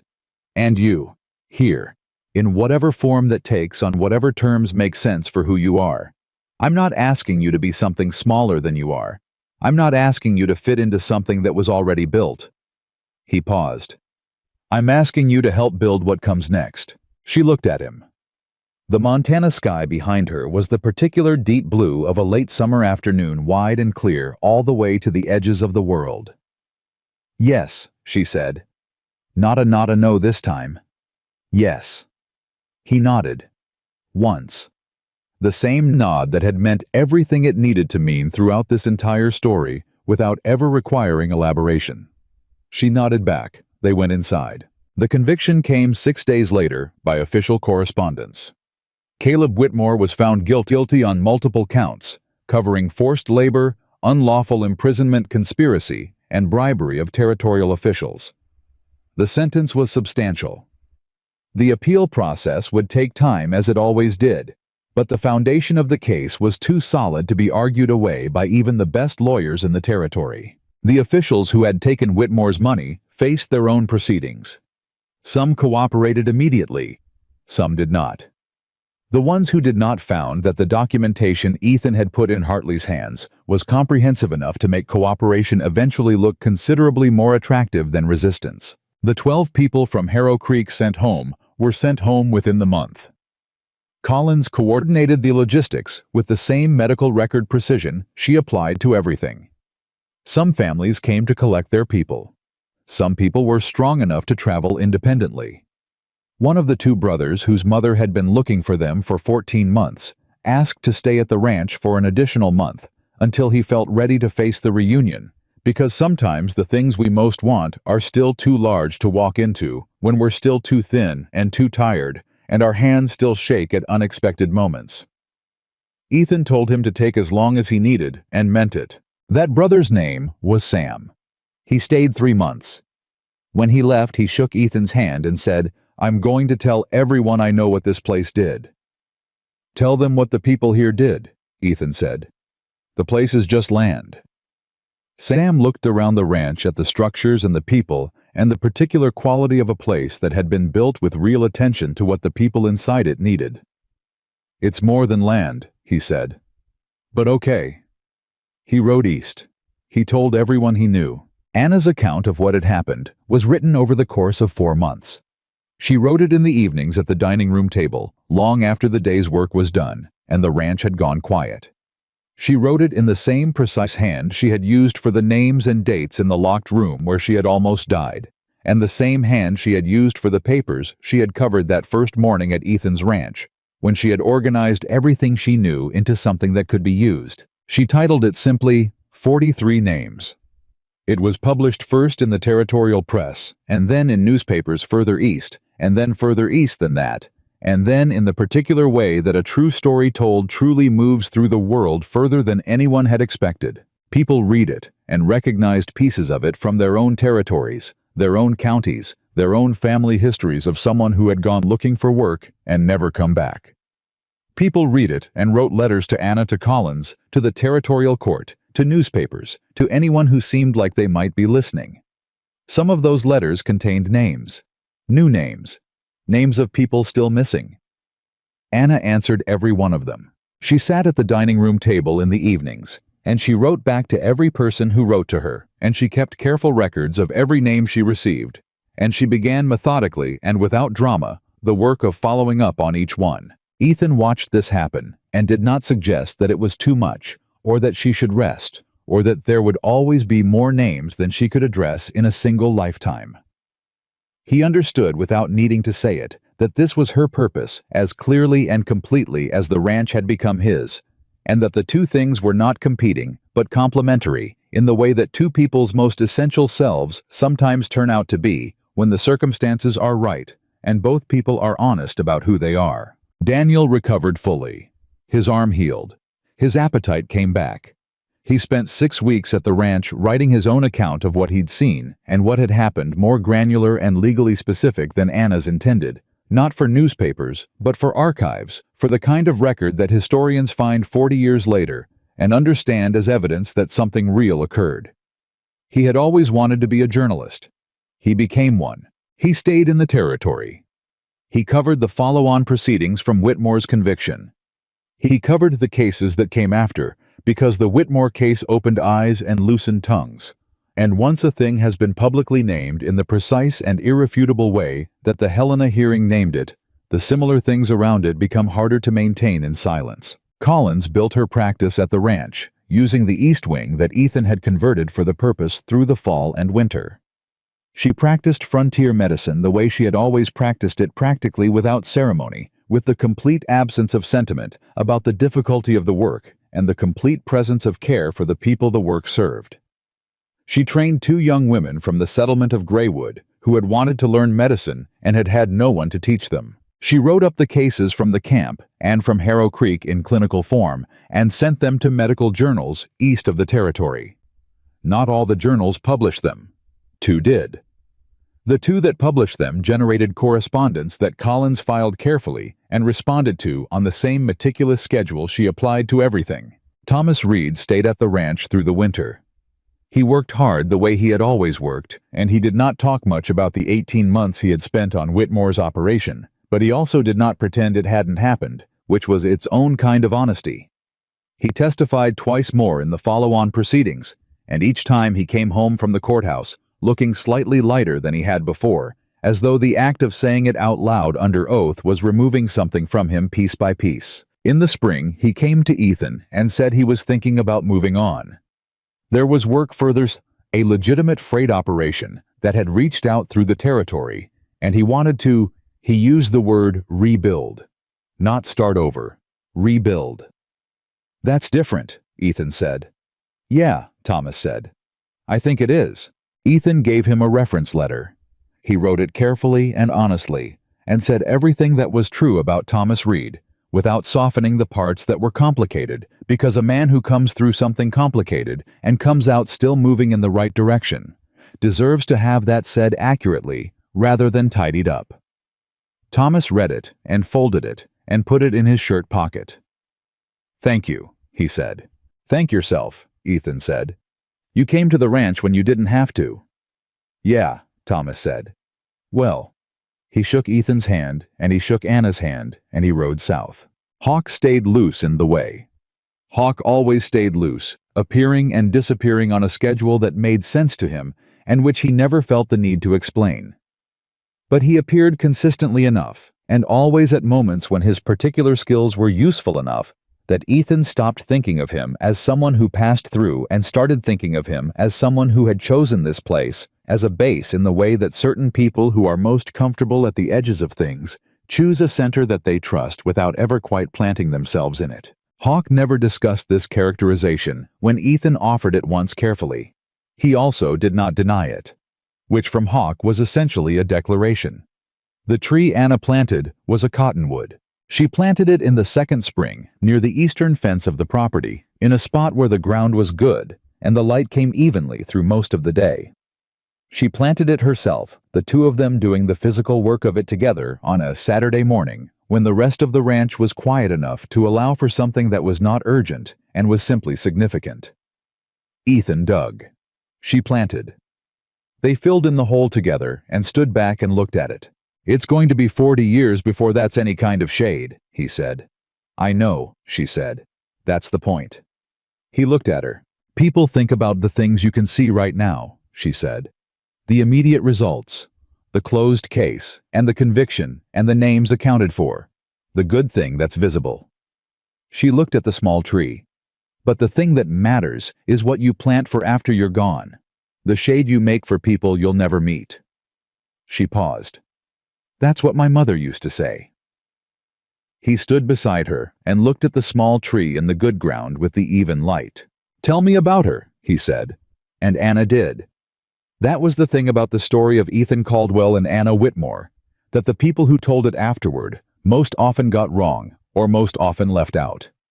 They told it as a story about a wealthy cowboy who found a wounded woman and did something brave. They told it as a story about justice, about the defeat of a corrupt man, about the 43 names and the camp and the hearing in Helena.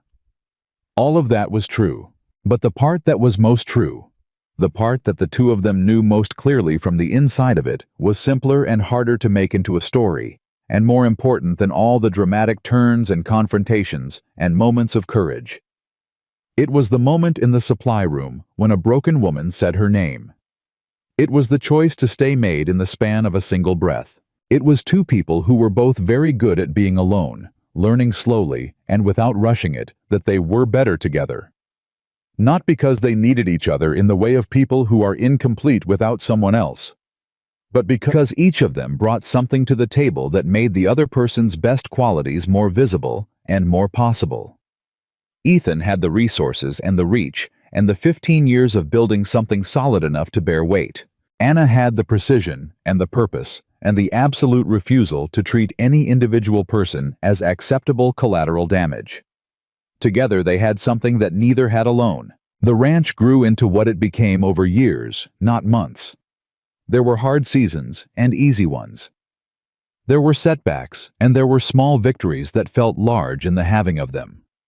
There were people who came through for a time and moved on, and people who came through and stayed, and the distinction was never treated as a hierarchy, because Ethan and Anna both understood that the point was the having been here, not the length of the stay. Margaret lived to 78, and was impossible every single day of it in the best possible sense. Colin's practice grew until she had 4 people working with her, and was the most respected medical presence in the Northern Territory, and was written about in the same journals that had once been uncertain about publishing her field reports. Daniel reported, "Hawk moved at the edges of things and appeared when it mattered, and never once failed to appear when it mattered. And on the frontier of Montana Territory, in a place that had been one man's private achievement and became something larger through a series of choices that started with the simplest possible action. A hand extended a door, forced open, a name given in the dark.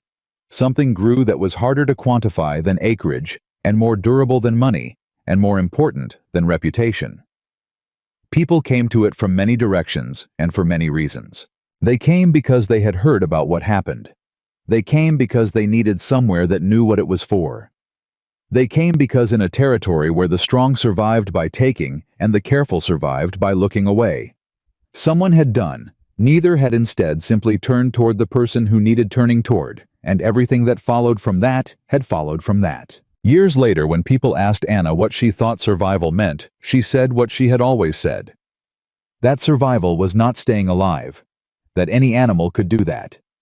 That real survival was finding something worth living for and building toward it, even in the times when you couldn't see the shape of what you were building. When they asked Ethan the same question, he looked at them with the steady, quiet face of a man who has thought about the answer long enough that the thinking and the living of it have become the same thing. And he said, "I think sometimes the most important thing a person can do is keep the door from staying locked. That's all. Everything else followed from that. Everything always does."